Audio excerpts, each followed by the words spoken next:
क्या हालचाल है भाई सबके? ठीक है, तो पार्ट 2 है principle of inheritance and variation का। जब हम पार्ट 1 पढ़ रहे थे स्मार्ट वन शॉट में, तो मेरा गला बेटा 2 घंटे बाद ही बैठ गया था। तो मैंने कहा था पार्ट 2 में इसके कुछ मैं छोटे जो पार्ट्स हैं वो करा दूंगा। मैं एक चीज आपको सजेस्ट करूंगा कि प्लीज जो आपको पढ़ना है हमारा पेडिग्री एनालिसिस, मैंने एक 9.5 घंटे का लेक्चर अपलोड कर रखा है हाफ नीट का, उसमें से देखना। क्योंकि क्या होगा बेटा, पेडिग्री को हम कंप्रेस नहीं कर सकते। यदि आप रिक्वेस्ट करेंगे तो मैं एक सेपरेट लेक्चर अलग से भी अपलोड कर दूंगा पेडिग्री का। पर मैं ये मान के चलता हूं कि पेडिग्री का क्वेश्चन ऐसा होता है या तो आएगा या नहीं आएगा। उसके लिए मुझे एक 45 मिनट का कंटेंट प्रॉपर देखने की आवश्यकता है, उसको मैं ओवर कंप्रेस नहीं कर सकता। ठीक है, तो अभी मैं इस सेशन में क्या पढ़ा रहा हूं आपको, सेक्स डिटर्मिनेशन। मैं आपको पढ़ा, देखिए क्या क्या पढ़ा रहा हूं। मैं आपको पढ़ा रहा हूं सेक्स डिटर्मिनेशन, मैं आपको पढ़ा रहा हूं म्यूटेशन, मैं आपको पढ़ा रहा हूं जेनेटिक डिसऑर्डर। ये 3 बड़े टॉपिक मैं आपको पढ़ा रहा हूं। इसमें सेक्स डिटर्मिनेशन और म्यूटेशन छोटे टॉपिक है, थोड़ा सा हमें समय लगेगा किसमें, जेनेटिक डिसऑर्डर में। तो चालू कर लें, ठीक है? रेडी हो सब लोग? एक बार कमेंट दिल जो भी बना सकते हो बना देना, क्योंकि रिकॉर्डेड है तो दिल और बाकी चीजें तो आप कमेंट में ही बना सकते हो। ठीक है, पूरे ध्यान से पढ़ना बेटा। मैं एक चीज आपको बार बार बोलता आ रहा हूं कि यार आप पढ़ते बहुत सारी जगह हो, ऊपर ऊपर से मत पढ़ो, चीजें मुश्किल भी आ सकती है।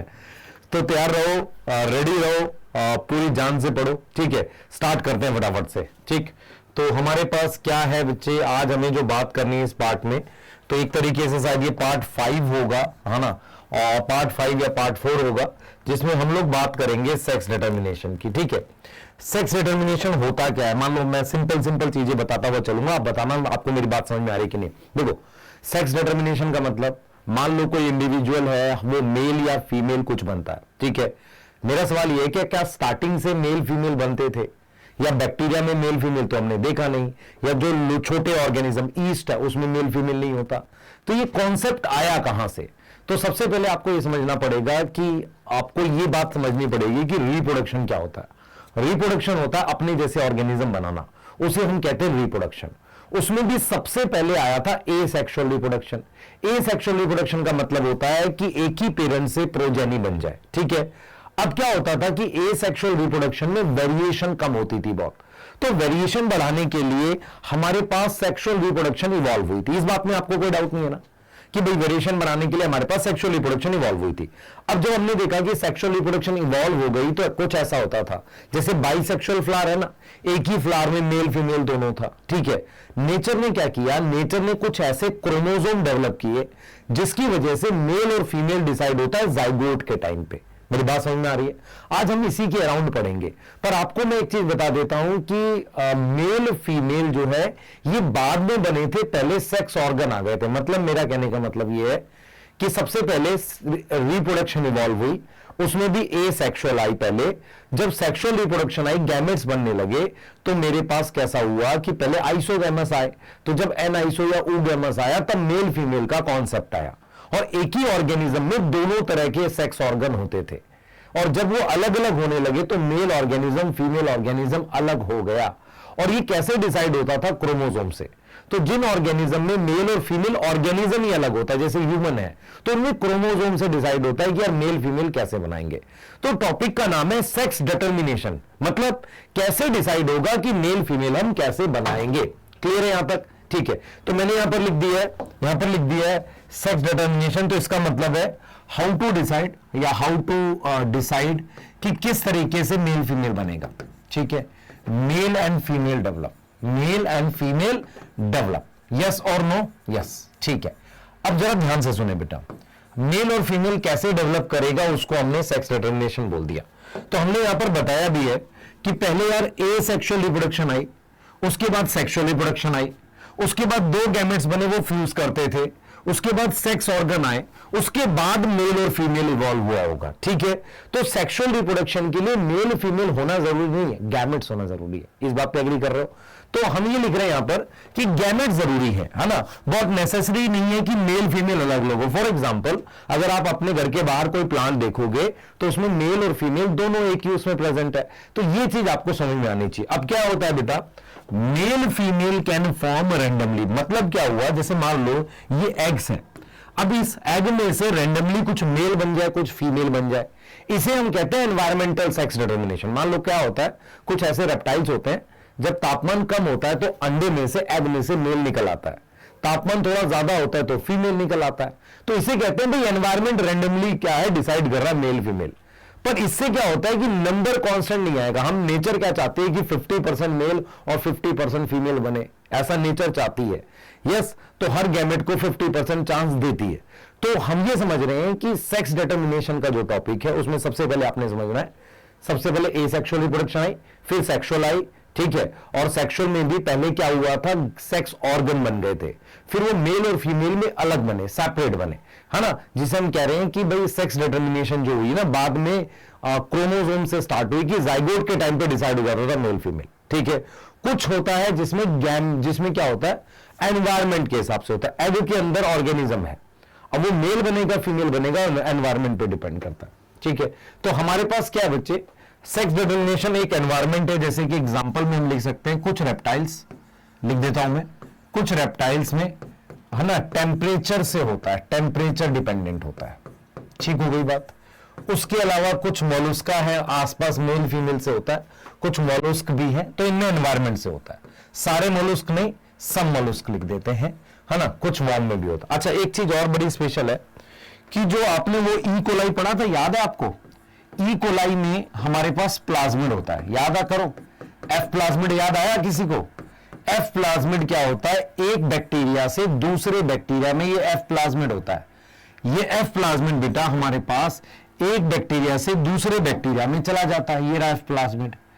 तो ये प्लाज्मिड जो है एक बैक्टीरिया से, आप समझो एक बैक्टीरिया से दूसरे बैक्टीरिया में ऐसे चला जाता है। तो ये जो है बेटा, ये क्या है, ये मेल कहते हैं इसे, जिसमें प्लाज्मिड है ना, इसको कहते हैं मेल और इसको कहते हैं फीमेल। तो इसको हम लिख देते हैं एफ प्लस और इसको लिख देते हैं एफ माइनस। तो एफ प्लाज्मिड की वजह से मेल फीमेल डिसाइड हो रहा है, क्लियर है। तीसरा तरीका जो इस चैप्टर में डिटेल में पढ़ना है उसे कहते हैं एलोजोमिक। देखो आपको समझना पड़ेगा, जो नॉर्मल क्रोमोसोम है आपके, नॉर्मल मतलब 22 पेयर, तो नॉर्मल क्रोमोसोम को हम ऑटोजोम कहते हैं, उनको हम क्या बोल देते हैं, ऑटोजोम कहते हैं, यस। उसके अलावा सेक्स क्रोमोसोम का एक और नाम होता है एलोजोम्स। क्या नाम होता है बेटा, सेक्स क्रोमोसोम्स का एक और नाम होता है एलो, एलो मतलब अलग, ऑटो से अलग, एलोजोम्स। तो हमारे पास एलोजोमिक सेक्स डिटर्मिनेशन जो है, इसका मतलब कि at the time of zygote formation, at the time of zygote formation जो हमारे पास फिक्स हो जाता है मेल बनेगा कि फीमेल, है ना। हमारे पास क्या हो जाएगा, सेक्स ऑफ इंडिविजुअल क्या हो जाएगा, फिक्स हो जाएगा।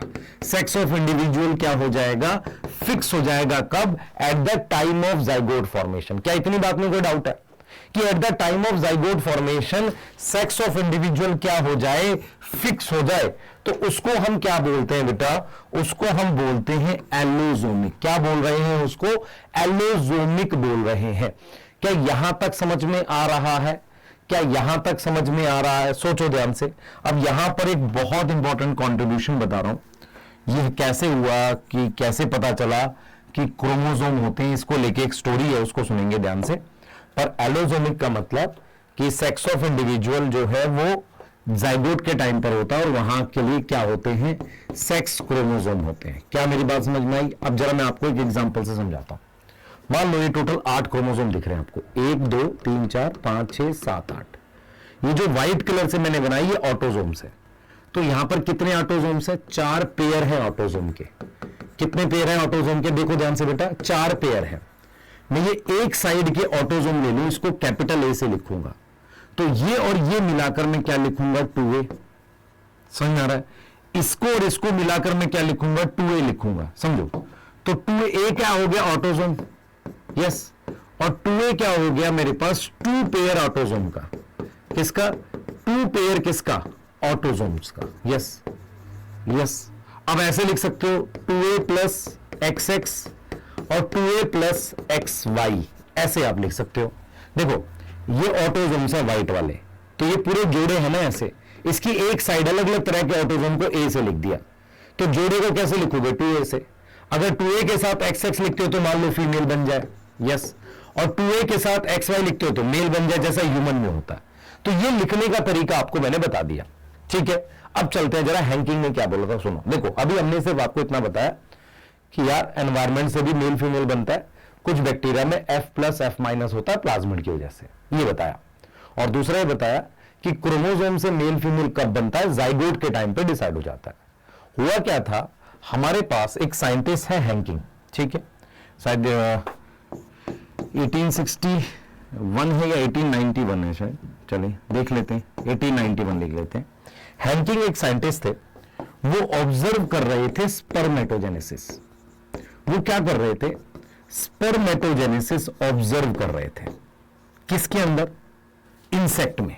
उन्होंने देखा कि बेसिकली वो किस में, इंसेक्ट में वो स्पर्मेटोजेनेसिस ऑब्जर्व कर रहे थे। हैंकिंग ने क्या किया, देखा यार ये इंसेक्ट है, मैं इसमें स्पर्मेटोजेनेसिस देख रहा हूं, तो उन्होंने देखा यार 50% स्पर्म ऐसे हैं जिसमें एक स्ट्रक्चर दिख रहा है, 50% में नहीं दिख रहा। एक्चुअल में उन्होंने ये देखा, उन्होंने देखा कि किसमें कर रहे थे, इंसेक्ट में, तो उन्होंने देखा कि 50% स्पर्म जो है उसमें हमारे पास एक स्ट्रक्चर प्रेजेंट है, यस, और 50% में नहीं है। एंड 50% जो है उसमें वो स्ट्रक्चर एब्सेंट है, वो स्ट्रक्चर जो है वो हमारे पास एब्सेंट है बचे हुए 50% पे। ठीक है, ये बात समझ में आ गई।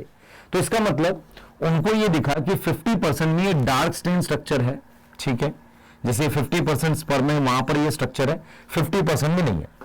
इसको उन्होंने क्या नाम दिया, इसको उन्होंने नाम दिया एक्स बॉडी। क्या नाम दिया, एक्स बॉडी का नाम दिया। अब ये एक्स बॉडी क्या है जरा समझ लेते हैं। एक्स बॉडी क्या है बेटा, एक्स बॉडी क्या है, हैंकिंग ने नाम दिया, ये एक डेंस स्ट्रक्चर उनको दिख रहा था 50% स्पर्म में, पर हैंकिंग इसका सिग्निफिकेंस नहीं बता पाए।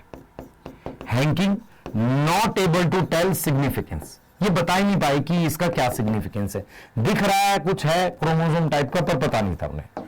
बाद में क्या हुआ, कुछ साइंटिस्ट ने बताया, सम साइंटिस्ट जो थे उन्होंने बताया यार ये क्रोमोसोम है, इट इज क्रोमोसोम। उन्होंने कहा कि भाई ये क्रोमोसोम है, और ये कौन सा क्रोमोसोम है, एक्स क्रोमोसोम है। इसको नाम दे दिया उन्होंने एक्स क्रोमोसोम। बाद में पता चला कि this involve in sex determination, ये मेल फीमेल बनाने में इन्वॉल्व है, सेक्स डिटर्मिनेशन, इसीलिए उसको नाम दे दिया सेक्स क्रोमोसोम। क्या मेरी बात समझ में आ रही है। हैंकिंग ने तो ये बोला था, उसको नाम दे दिया फिर हमने सेक्स क्रोमोसोम। तो हैंकिंग ने तो ये बोला कि यार कुछ दिख रहा है उसमें 50% स्पर्म में, जो उसको पता नहीं चल रहा था एक्चुअल में क्या है, पर 50% स्पर्म में था, 50% में नहीं था। उन्होंने क्या किया, उन्होंने क्या किया, उसको नाम दे दिया, उसको नाम दे दिया एक्स क्रोमोसोम। ठीक है, क्लियर है। और वो इन्वॉल्व था किसमें, सेक्स डिटर्मिनेशन में इन्वॉल्व है। क्लियर है, किस में इन्वॉल्व है, सेक्स डिटर्मिनेशन में इन्वॉल्व है। क्या मेरी बात समझ में आ रही है, क्या मेरी बात समझ में आ रही है। और उसको उन्होंने क्या नाम दिया, उसको उन्होंने नाम दिया सेक्स क्रोमोसोम। क्या नाम दे दिया, सेक्स क्रोमोसोम का नाम दे दिया। बाद में किसी और से, हैंकिंग ने सिर्फ बोला था एक स्ट्रक्चर दिखता है, ठीक है, उसको उन्होंने एक्स बॉडी बोला था। बाद में बोला कि भाई ये क्रोमोसोम है, एक्स क्रोमोसोम। बाद में किसी और साइंटिस्ट ने बताया कि यार ये सेक्स डिटरमाइन करता है, सेक्स क्रोमोसोम है। ठीक है, अब हमें ये तो समझ में आ गई कि यार क्रोमोसोम है अलग से जो मेल फीमेल डिसाइड करते हैं। ठीक है, अब हम ये देखते हैं कि मोस्ट इंसेक्ट में हमारे पास एक खास तरह की सेक्स डिटर्मिनेशन मिलती है, मतलब एक खास तरह का तरीका मिलता है मेल फीमेल बताने का, वो है एक्स नॉट टाइप। बेसिकली क्या है वो, एक्स नॉट टाइप है। क्या है, एक्स नॉट टाइप। ठीक है, तो सबसे पहला हमारे पास है x not type. X not का क्या मतलब होता है कि जो मेल है ना, मेल में मेरे पास एक्स नॉट है और फीमेल में एक्स एक्स है। मतलब क्या हुआ कि जो मेल है उसमें ऑटोजोम के अलावा एक्स नॉट है, फीमेल में ऑटोजोम के अलावा एक्स एक्स है। तो मेल में एक एक्स क्रोमोसोम कम है, मेल में क्या है, 1 एक्स क्रोमोसोम लेस है। अब क्या होगा, अब इसका मतलब ये हुआ, ये मैंने मेल लिख दिया। ऐसा किसमें होता है, इंसेक्ट्स में, जैसे कि ग्रास हॉपर, मोस्ट इंसेक्ट में ऐसा ही होता है। अब देखो मैंने क्या करा, मैंने मेल को लिख दिया 2a plus x not. Yes, 2a plus x not लिख दिया। तो ये दो तरह के गैमेट बनाएगा, एक बनाएगा a प्लस एक्स और एक बनाएगा a प्लस नॉट। क्या यहां तक समझ में आ रही है। ये दो तरह के स्पर्म बना रहा है, ये दो तरह के क्या बना रहा है, स्पर्म बना रहा है। एक ये रहा स्पर्म और एक ये रहा स्पर्म। यहां तक समझ में आ रही है? अब हमारे पास क्या हुआ, हमने यहां पर लिख दिया 2a प्लस XX, ठीक है। तो यहां पर हमारे पास हमने यहां क्या लिखा, हमने यहां पर लिखा a प्लस एक्स और a प्लस एक्स। क्लियर है? ये ओम हो गया, ये क्या हो गया, ओम हो गया। अब देख लो ध्यान से बेटा, तो अगर मैं इस वाले स्पर्म को इसके साथ फर्टिलाइज करूंगा तो मेल बनेगा, और इस वाले स्पर्म को अगर मैं इसके साथ फर्टिलाइज कर दूं, ध्यान से सुनो बेटा, इसके साथ करो तो फीमेल बनेगा। अब आप एक चीज देख लो, मेल जो है वो दो तरह के स्पर्म बना रहा है, तो इसका मतलब क्या है बच्चे, मेल में एक एक्स क्रोमोसोम है और मेल हेट्रोगेमेटिक है। हेट्रोगेमेटिक का मतलब होता है वो दो तरह के स्पर्म बना रहा है। यस, तो इसका मतलब सेक्स डिटरमाइन मेल करता है। अब जरा देखो ये क्या है, एक्स वाई टाइप क्या है, ये किसमें बच्चे, ड्रोसोफिला में। ये ड्रोसोफिला में मिलता है, इसका मतलब कुछ इंसेक्ट में मिलता है, और उसके अलावा ये किस में मिलता है, ह्यूमन वगैरह में मिलता है, मैमल में, ह्यूमन में, है ना, मैमल्स में भी मिलता है ये। अब इसमें क्या होता है कि जो मेल है ना, मेल जो है वो एक्स वाई है और फीमेल जो है वो एक्स एक्स है। तो मेल जो है बच्चे, अब मैं मेल जो है वो दो टाइप के स्पर्म बनाता है, एक बनाता है ए प्लस एक्स और एक बनाता है ए प्लस वाई, दो तरह के। मतलब एक ऐसे आएगा जैसे समझो, मान लो ह्यूमन की बात कर लेते हैं, ह्यूमन में कितने जोड़े हैं, 23 पेयर है, उसमें से जो 22 पेयर है उसको हम 2a लिख रहे हैं, पेयर पेयर जोड़े, तो 22 22 इज इक्वल टू ए लिखते हैं। इसीलिए गैमेट को क्या लिखा है मैंने, ए मतलब 22 प्लस एक्स 23, 22 प्लस एक्स 23, ठीक है। फीमेल क्या गैमेट बना रहा है, ए प्लस एक्स, ए प्लस एक्स, ठीक है। यस, तो ये ओम हो गया। अब हमने इन दोनों को जोड़ दिया, इन दोनों को जोड़ दिया, तो यहां पर आ गया 2a प्लस एक्स एक्स और 2a प्लस एक्स वाई, ये चीज आ गई। क्या मेरी बात क्लियर है? क्या मेरी बात क्लियर है? तो ये हमारे पास क्या हो गया, एक्स वाई टाइप किसमें आ गया, ये आ गया। अब इसमें आप एक चीज समझो, इसमें कौन हेट्रोगेमेटिक है, मेल, तो इसमें भी मेल ही हेट्रोगेमेटिक है, ठीक है। पर यहां मेल में एक एक्स क्रोमोसोम कम है, यहां कम नहीं है, तो यहां पर भी मेल क्या है, हेट्रोगेमेटिक है, हेट्रोगेमेटिक। अब एनसीईआरटी कहती है यार देखो, क्या हमेशा मेल ही हेट्रोगेमेटिक होता है, या हर ऑर्गेनिज्म में मेल ही डिसाइड करता है कि आगे की जनरेशन मेल बनेगी कि फीमेल, गैमेट के थ्रू? तो हमें क्या दिखा, बर्ड्स में खास तरह का दिखता है जिसे कहते हैं ZW टाइप। उसमें मेल क्या होता है, मेल में ऑटोजोम तो होते हैं पर उसमें एक ही तरह के सेक्स क्रोमोसोम होते हैं, 2a प्लस ZZ। फीमेल में 2a प्लस ZW है। इसका मतलब मेल जो है वो एक ही तरह के स्पर्म बनाएगा, a प्लस Z और a प्लस Z।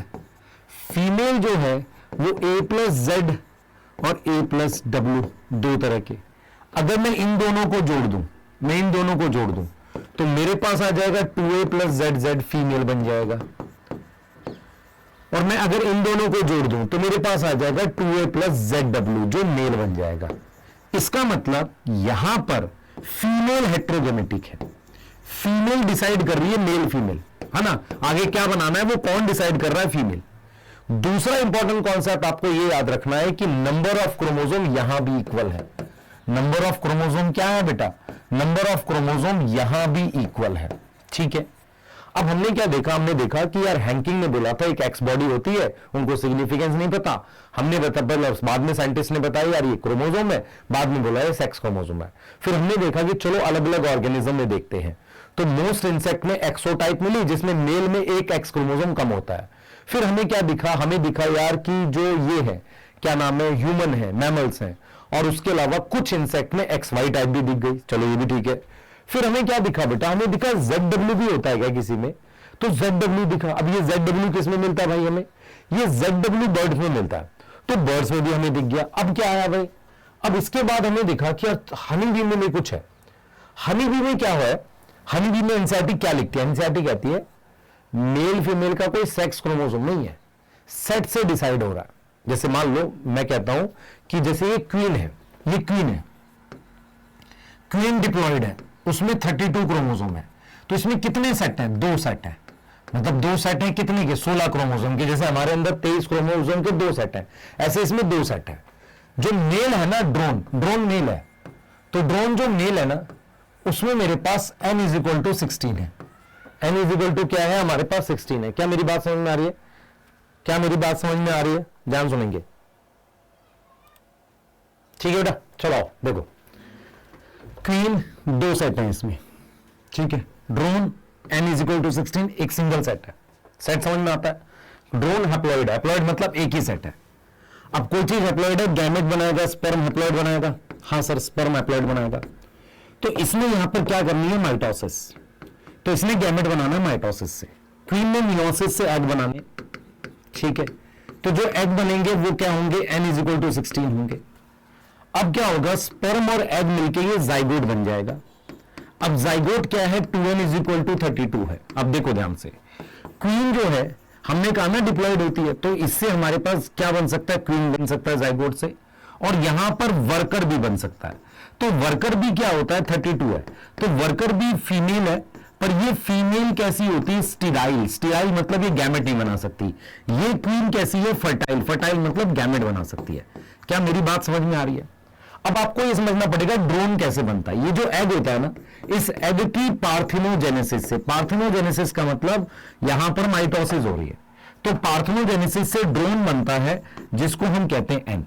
तो आपको यह समझना पड़ेगा कि हैप्लोडिप्लॉइडी का मतलब एक मेंबर पे 2 सेट हैं और एक मेंबर पर 1 सेट है। मेल फीमेल में सेट का डिफरेंस है, इसीलिए हम वर्कर को जो है वो फीमेल मान रहे हैं, क्योंकि उसके पास 2 सेट है, पर वो स्टीराइल फीमेल है और ये फर्टाइल फीमेल है।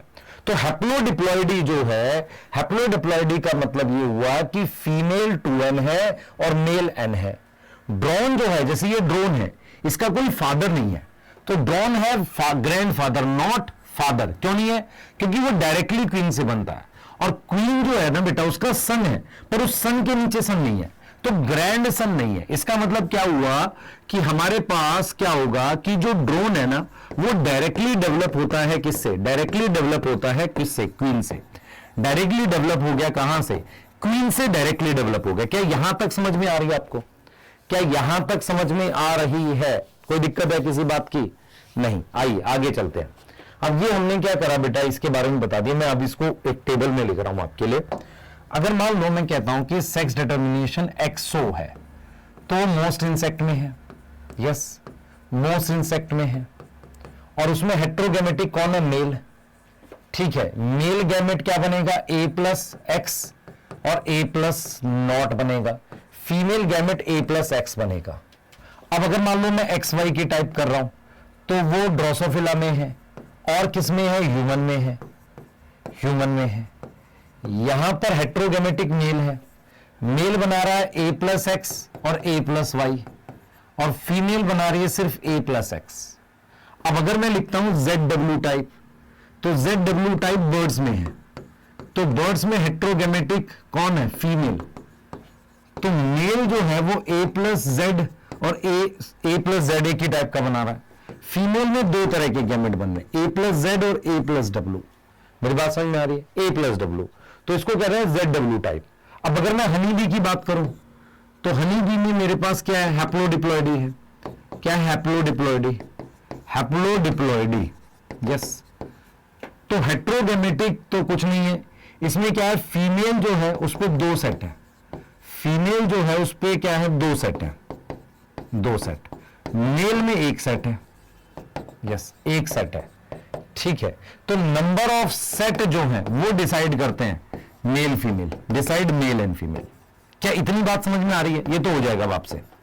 तो इससे क्वेश्चन क्या आएंगे, क्वेश्चन क्या आएंगे इससे? मान लो अगर मैं आपसे कहूं कि क्वेश्चन क्या आएंगे इससे, तो इससे क्वेश्चन ये आएगा कि नंबर ऑफ सेट डिसाइड करते हैं मेल फीमेल, मतलब नंबर ऑफ सेट डिसाइड करते हैं मेल फीमेल। तो क्वेश्चन ये आएगा कि हैप्लोडिप्लॉइडी किसमें है, ग्रैंडफादर फादर वाली बात, ZZ ZW कौन हेट्रोगेमेटिक है, ये सारे, ठीक है। अब हम लेते हैं अगला टॉपिक, म्यूटेशन। सुनना ध्यान से, बहुत इंपॉर्टेंट है।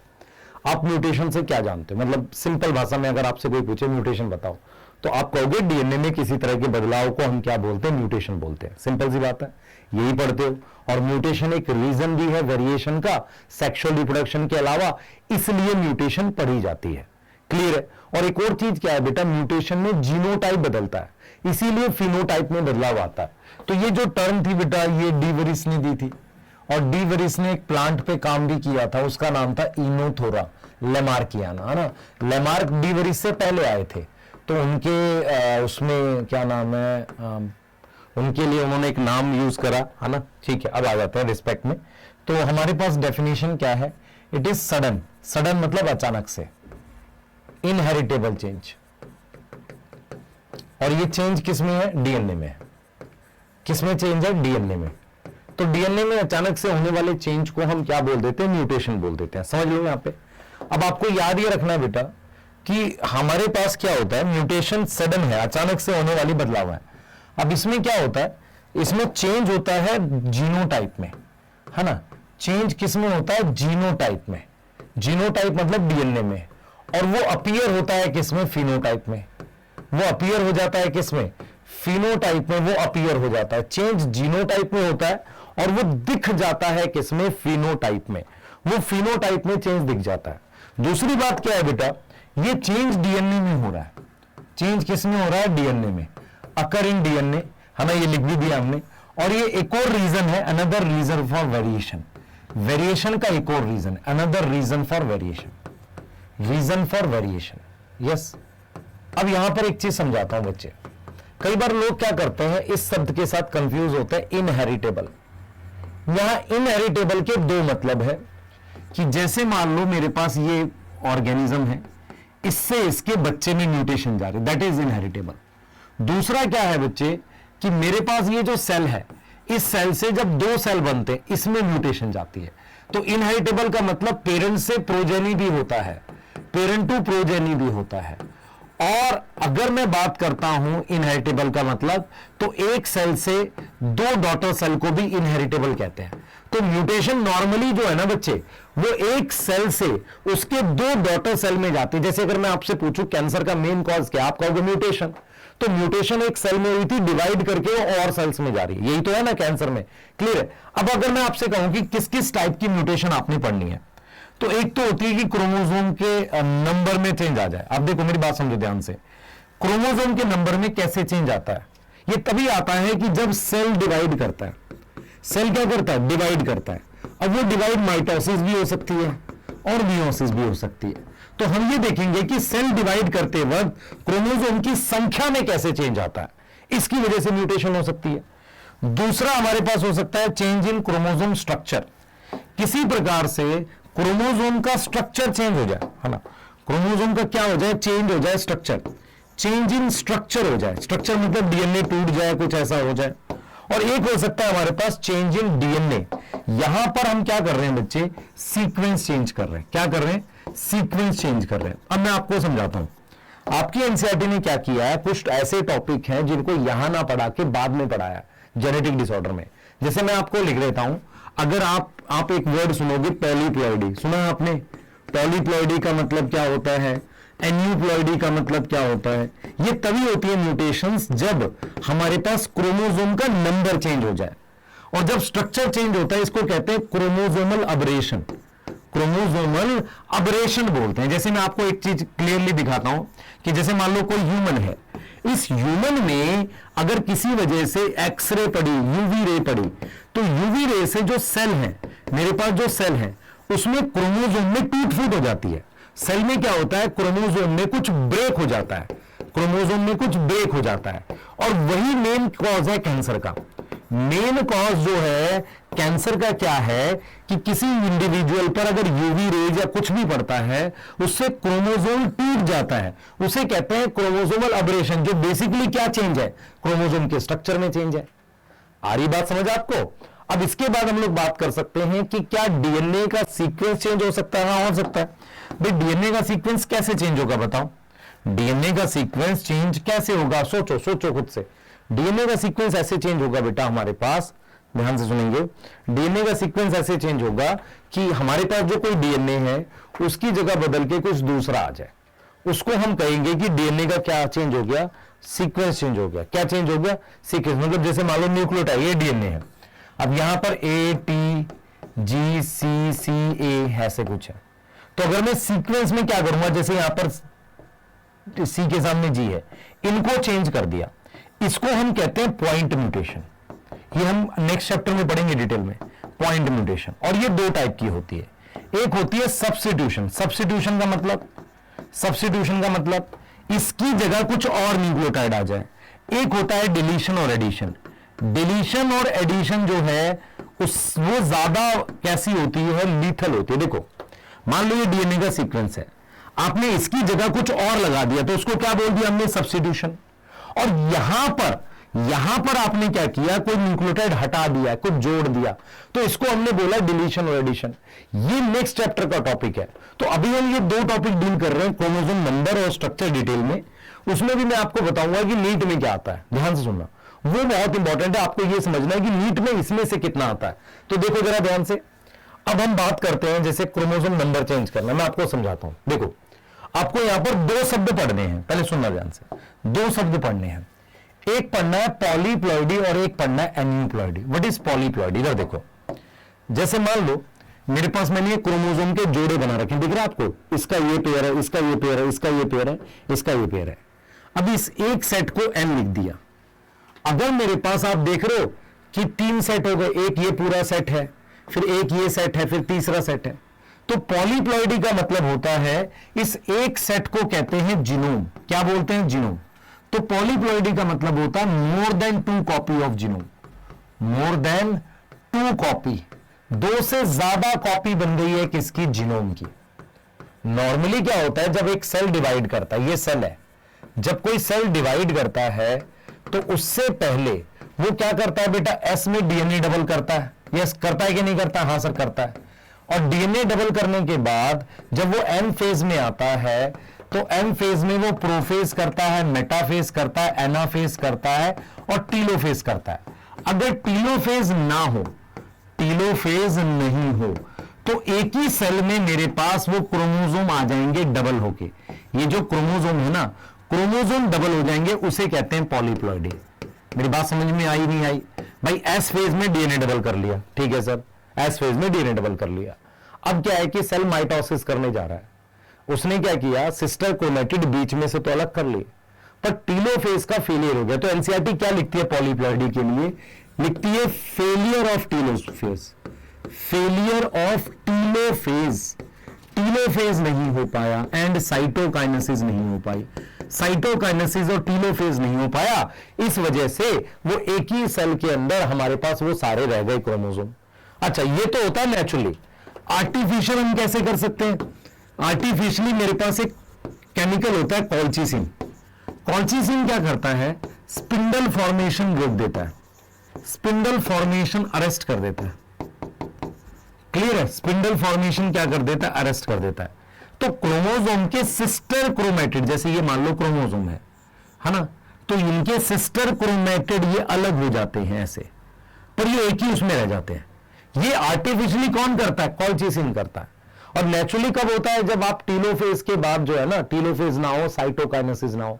तो पॉलीप्लॉइडी का सिंपल मतलब है इस एक सेट को कहते हैं जीनोम, है ना। अब इसके कई सेट बन जाए, इसे कहते हैं क्या? पॉलीप्लॉइडी। अब एक चीज याद रखना, पॉलीप्लॉइडी एनिमल्स में वायबल नहीं है। नो, पॉलीप्लॉइडी वायबल मतलब जिंदा, जैसे ट्रिप्लॉइड एंडोस्पर्म है ना। पॉलीप्लॉइडी वायबल है किसमें? Only in plants. सिर्फ प्लांट्स में वायबल है, और कहीं वायबल ही नहीं है। वायबल मतलब जिंदा नहीं बसती है। पॉलीप्लॉइडी कहीं और जिंदा बसती ही नहीं है, वो सिर्फ वायबल है किसमें? वो सिर्फ वायबल है किसमें? प्लांट्स में, और कहीं जिंदा बचती ही नहीं है। आप अपने दिमाग में बिठाओ, पॉलीप्लॉइडी और कहीं जिंदा बसती नहीं है, किसमें बसती है? प्लांट में। तो कितने पॉइंट याद करने? पहला, what is polyploidy? More than 2 copy of genome. कैसे बनता है? साइटोकाइनेसिस, टीलोफेज नहीं हुआ। आर्टिफिशियली कैसे कर सकते हैं? कॉल्चिसिन से। क्या पॉलीप्लॉइडी एनिमल्स में भी होती है? नहीं होती। क्लियर है? नहीं होती। ये वो 4 सवाल है जो तुम्हारे दिमाग में आना चाहिए ना। What is aneuploidy? ध्यान से सुनना, इधर देखो, मेरी तरफ देखना, एक बार में समझ में आएगा अगर ध्यान से देखोगे तो। इधर देखो, ये देखो, आपको ये क्रोमोसोम दिख रहे हैं? कितने पेयर हैं? 1 pair, 2 pair, 3 pair, 4 pair chromosome दिख रहे हैं? नहीं दिख रहे? अब मैं क्या कर रहा हूं? अब मैं क्या कर रहा हूं? सुनना, मैं इसमें एक्स्ट्रा एक क्रोमोसोम एक्स्ट्रा बना दूं। जैसे ये है, यहां पर मैंने एक एक्स्ट्रा बना दिया, ठीक है। अगर मैं इसको लिख रहा हूं 2n, तो इसको क्या लिख रहा हूं? 2n+1, कोई एक एक्स्ट्रा बना दिया मैंने, ठीक है। तो इसकी 3 कॉपी हो गई, इसको कहते हैं ट्राइसोमी। Yes, 2n+1। अब मान लो मैंने इसको भी एक्स्ट्रा कर दिया, इसको भी एक्स्ट्रा कर दिया, इन दोनों को एक्स्ट्रा कर दिया, इसको और इसको, तो इसको लिख सकते हैं 2n+1+1। इसको लिखते हैं डबल ट्राइसोमी। डबल ट्राइसोमी इसका मतलब, एन्यूप्लॉइडी का मतलब क्या होता है, डिटेल समझो एन्यूप्लॉइडी क्या होती है। जब क्या होता है, आपने मियोसिस पढ़ी है, नहीं पढ़ी? पढ़ी है। मियोसिस में क्रोमोसोम के जोड़े अलग कब होते हैं, याद करो, दिमाग पे जोड़ डालो। मियोसिस में क्रोमोसोम पेयर अलग कब होता है? सर एनाफेज 1 में अलग होता नहीं होता। अब क्या होगी, एनाफेज में क्रोमोसोम का पेयर अलग ना हो, साथ में ऊपर चला जाए। तो डिटेल ये है बेटा कि ड्यूरिंग एनाफेज 1 आपको समझना पड़ेगा कि हमारे पास एक्स्ट्रा कॉपी ऑफ क्रोमोसोम आ जाएगी, एक या एक से ज्यादा, और डिक्रीज हो जाए, डिक्रीज इन क्रोमोसोम, या तो कम हो जाए या बढ़ जाए, उसको कहते हैं एन्यूप्लॉइडी। इसका रीजन क्या होता है कि जैसे मान लो 46 क्रोमोसोम है हमारे पास, हमें पता है कि एनाफेज में ये अलग होने हैं। तो एनाफेज में क्या हो, नॉर्मल तो क्या है, 23 ऊपर चले जाते हैं, 23 नीचे चले जाते हैं। एनाफेज 1 में यही होता है कि नहीं होता है? लेकिन अगर 46 में से ऊपर 24 चले गए और नीचे 22 आ गए, इसका मतलब एक पेयर पूरा का पूरा ऐसे ऊपर चला गया। यस और नो? तो इसको हम कहते हैं एनाफेज 1 में नॉन डिसजंक्शन हुई है। एनाफेज 1 में क्या हुई है, नॉन डिसजंक्शन हुई है। तो इसका मतलब ये हुआ कि मेरे पास गैमेट में ही एक क्रोमोसोम एक्स्ट्रा आ जाएगा।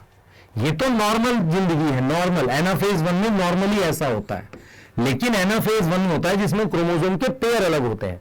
तो एनाफेज 1 में नॉन डिसजंक्शन की वजह से हमारे पास क्या होगा, 24 क्रोमोसोम ऊपर चले जाएंगे और 22 नीचे आ जाएंगे। यस और नो? यस और नो? मेरी बात समझ में आ रही है? यस और नो? ठीक है। अब आपको क्या करना है, ध्यान सुनेंगे। अब आपको कुछ नहीं करना, यह समझना है, या तो बढ़ सकते हैं, 2 बढ़ सकता है, ऐसा भी हो सकता है पूरा जोड़ा एक्स्ट्रा आ जाए। मान लो यहां 4 हो जाते हैं, तो इसको हम लिखते हैं 2n+2। देखो +1 का मतलब ये एक्स्ट्रा, ये एक्स्ट्रा। अगर इसी के 4 हो जाते तो +2 लिखते, ठीक है। ऐसे घट भी सकता है। मान लो मैंने 1 घटा दिया, ये मान लो मैंने ये 1 घटा दिया, इसको लिख दिया 2n-1, 2n-1। मान लो 2 घटा दिया, ये दोनों, तो इसको क्या लिख दिया, इसको लिख दिया 2n-1-1। क्या मेरी बात क्लियर समझ में आ रही है? क्या मेरी बात समझ में आ रही है क्लियर? ठीक है।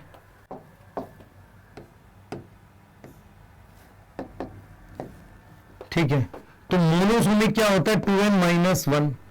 नलीसोमिक होता है 2n-2। डबल मोनोसोमिक क्या होता है, देखो नली मोनोसोमिक मतलब 1 माइनस हुआ है, नलीसोमिक मतलब ये, डबल मोनोसोमिक मतलब 2 माइनस हो गई। ये देखो ये वाला एक, ये सॉरी नली, देखो 1 माइनस हुआ मोनोसोमिक, 1 और 2 माइनस हुए, -1 डबल मोनोसोमिक, और पूरा जोड़ा ही गायब हो गया। मान लो ये भी हट जाए तो उसको कहेंगे ये नलीसोमिक। ट्राइसोमिक देखो क्या है, 2n+1 ये बना हुआ है, देखो एक एक्स्ट्रा। फिर डबल मोनोसोमिक ट्राइसोमिक मतलब 2n+1+1। और टेट्रासोमिक का क्या है बच्चे, 2n+2। मतलब क्या हुआ, एक और यहां एक्स्ट्रा आ गया, दिस इज टेट्रासोमिक। अब तुम्हारे सिलेबस में क्या एग्जांपल है, देखो ह्यूमन में डिजीज दे रखी है, एक दे रखी है down syndrome. Down syndrome, down syndrome में मेरे पास 21st क्रोमोसोम एक्स्ट्रा होता है, तो इसका मतलब वो ट्राइसोमी है। कितने क्रोमोसोम होंगे, 2n+1, 47 क्रोमोसोम होंगे। कौन सा एक्स्ट्रा, ये। ऐसे एक टर्नर होती है और एक होती है क्लिनफिल्टर। यस, टर्नर में होता है 2n+, ध्यान देना 2n+, देखो जरा +0, सॉरी, टर्नर का है 44, ह्यूमन में होती है 44 + x0। इसका मतलब एक एक्स क्रोमोसोम कम है, और इसमें एक एक्स क्रोमोसोम ज्यादा है। ये मेल है जिसमें एक्स्ट्रा एक्स है, ये फीमेल है जिसमें 1 x लेस है। देख लो ध्यान से, तो Down syndrome, Turner syndrome, Klinefelter syndrome, ये आपके सामने है, ये आपके सामने है। क्या मेरी बात समझ में आ गई? क्या मेरी बात समझ में आ गई है? क्या मेरी बात समझ में आ गई है?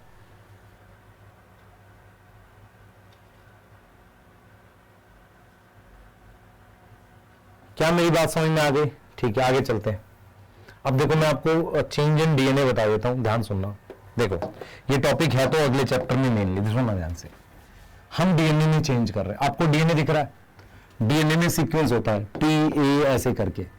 अब मैंने क्या किया, मान लो यहां सी था, मैंने इसको चेंज करके यहां पर मान लो सी की जगह टी लगा दिया, तो इसको कहते हैं पॉइंट म्यूटेशन। तो पॉइंट म्यूटेशन क्या होता है? चेंज एट सिंगल न्यूक्लियोटाइड, किसी एक न्यूक्लियोटाइड में चेंज हो जाए उसको पॉइंट म्यूटेशन कहते हैं। कोई दिक्कत है इस बात में? कोई दिक्कत तो नहीं। अब इधर देखना, अब सब्स्टिट्यूशन क्या होता है इधर देखो। जैसे मान लो मेरे पास क्या ये डीएनए है, ठीक है, ये आरएनए है। देखो डीएनए से क्या बनता है? डीएनए से आरएनए बनता है, ठीक है। यहां मान लो जीएजी है, तो डीएनए पर क्या होगा? जीएजी सीटीसी होगा। अब क्या हो गया, यहां जीयूजी आ गया आरएनए पर। ऐसा कैसे आ गया? तो जहां जीएजी था वहां जीटीजी आ गया, और यहां क्या आ गया? सीएसी आ गया। अगर आप ध्यान से देखो, इस ए की जगह यहां पे टी आ गया है, इसकी वजह से आरएनए में सीक्वेंस बदल गया, जीएजी की जगह जीयूजी आ गया। और जो हेमोग्लोबिन होता है ना, हेमोग्लोबिन में मेरे पास दो चेन होती हैं, एक होती है दो अल्फा होती हैं, और दो मेरे पास क्या होती है? बीटा होती है। तो दो बीटा और दो अल्फा चेन होती हैं, ठीक है। अब उनमें बदलाव आ जाए, उनमें क्या आ जाए? बदलाव आ जाए।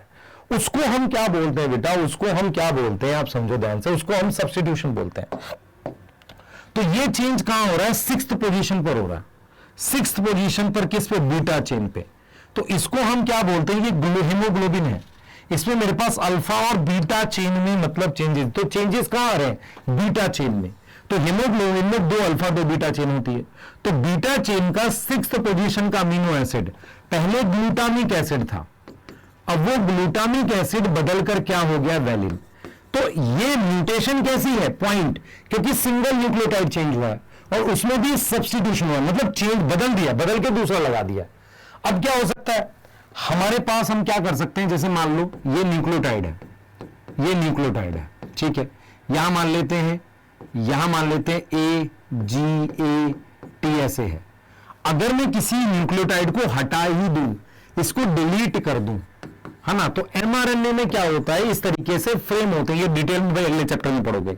इस तरीके से फ्रेम होते हैं, ये फ्रेम शिफ्ट हो जाता है। तो आप याद रखेंगे बेटा, डिलीशन और एडिशन से फ्रेम शिफ्ट म्यूटेशन होती है। कौन सी म्यूटेशन होती है? फ्रेम शिफ्ट म्यूटेशन होती है डिलीशन और एडिशन से। डिलीशन और एडिशन से हमारे पास फ्रेम शिफ्ट म्यूटेशन होती है, फ्रेम शिफ्ट म्यूटेशन होती है। क्लियर है? यस। म्यूटेशन क्या होता है बेटा? कोई भी एजेंट, कोई भी चीज जो म्यूटेशन कर दे, any external agent, any external agent, जैसे कि केमिकल, फिजिकल। फिजिकल में क्या आ जाएगा? Temperature x ray, temperature x ray, UV ray, ठीक है।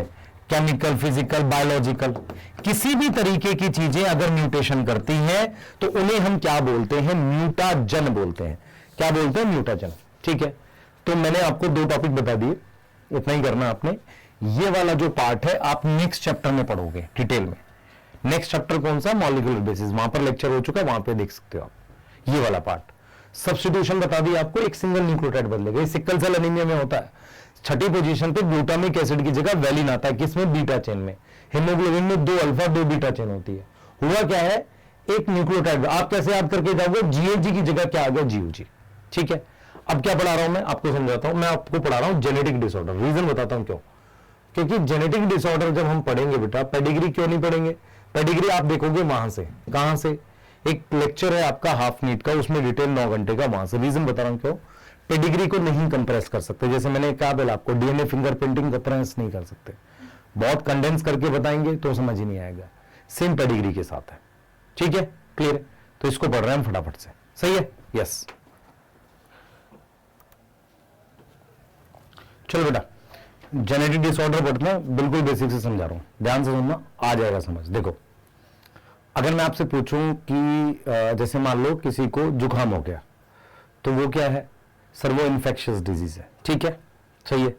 मान लो किसी का किडनी खराब हो गया, तो वो ऐसे डिसऑर्डर है जिसमें ऑर्गन डिसफंक्शन हो गया, ठीक है। अब जेनेटिक डिसऑर्डर क्या होते हैं? ये ऐसे डिसऑर्डर्स होते हैं जो एक जनरेशन से दूसरी जनरेशन में इनकी ट्रेट पास होती है। दिखेंगे नहीं दिखेंगे एक अलग चीज है, पर जनरेशन टू जनरेशन पास होती है, मतलब एक पीढ़ी से दूसरी पीढ़ी में। मतलब जनरली क्या होती है, ये डिसऑर्डर इनहेरिट होती है पेरेंट्स से बच्चे में, ठीक है। इसको हम क्या बोलते हैं? Genetic disorder. तो जैसे मान लो ये मदर है, तो इसमें XX क्रोमोसोम है, फादर जो है उसमें X के साथ Y क्रोमोसोम है। ये आप समझे ध्यान से, X के साथ क्या है? Y क्रोमोसोम है ये, ठीक है। मान लो यहाँ X के साथ क्या है? ये Y क्रोमोसोम है, ठीक है। अब ये एक X क्रोमोसोम आ गया और ये एक X क्रोमोसोम आ गया। तो मैं आपको सिर्फ ये समझाने की कोशिश कर रहा हूं, जेनेटिक डिसऑर्डर का मतलब है जो पेरेंट्स से बच्चों में पास होती है, वो दो तरह की होती है। एक डिसऑर्डर होती है मेंडेलियन। मेंडेलियन डिसऑर्डर वो होती है जो मेंडल का पैटर्न फॉलो करती हैं। अगर आपको याद हो मेंडल का पैटर्न क्या था, मैं जो भी पेरेंट है उनके गैमेट मूव करूंगा बच्चों में, यस, तो वो क्या फॉलो करती है? मेंडेलियन डिसऑर्डर कहते हैं उन्हें। तो एक तो मेंडल का पैटर्न फॉलो करती है, यस, क्या फॉलो करती है? मेंडल का पैटर्न, फॉलो मेंडेलियन पैटर्न, सही है। दूसरा, अगर वो मेंडल का पैटर्न फॉलो कर रही है तो उसको आप पेडिग्री पे ड्रॉ कर सकते हो, यस, उसको ड्रॉ कर सकते हो किस पे? पेडिग्री में। इस तरह की होती है, उनको मेंडेलियन डिसऑर्डर कहते हैं। अब एक होती है क्रोमोसोमल। क्रोमोसोमल जैसे मान लो ये एक पेरेंट है, इसमें 46 क्रोमोसोम है।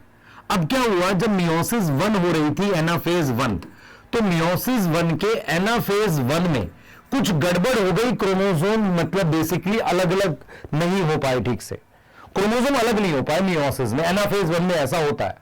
तो गैमेट जो बने बेटा, उसमें क्रोमोसोम के नंबर कम ज्यादा बन गए।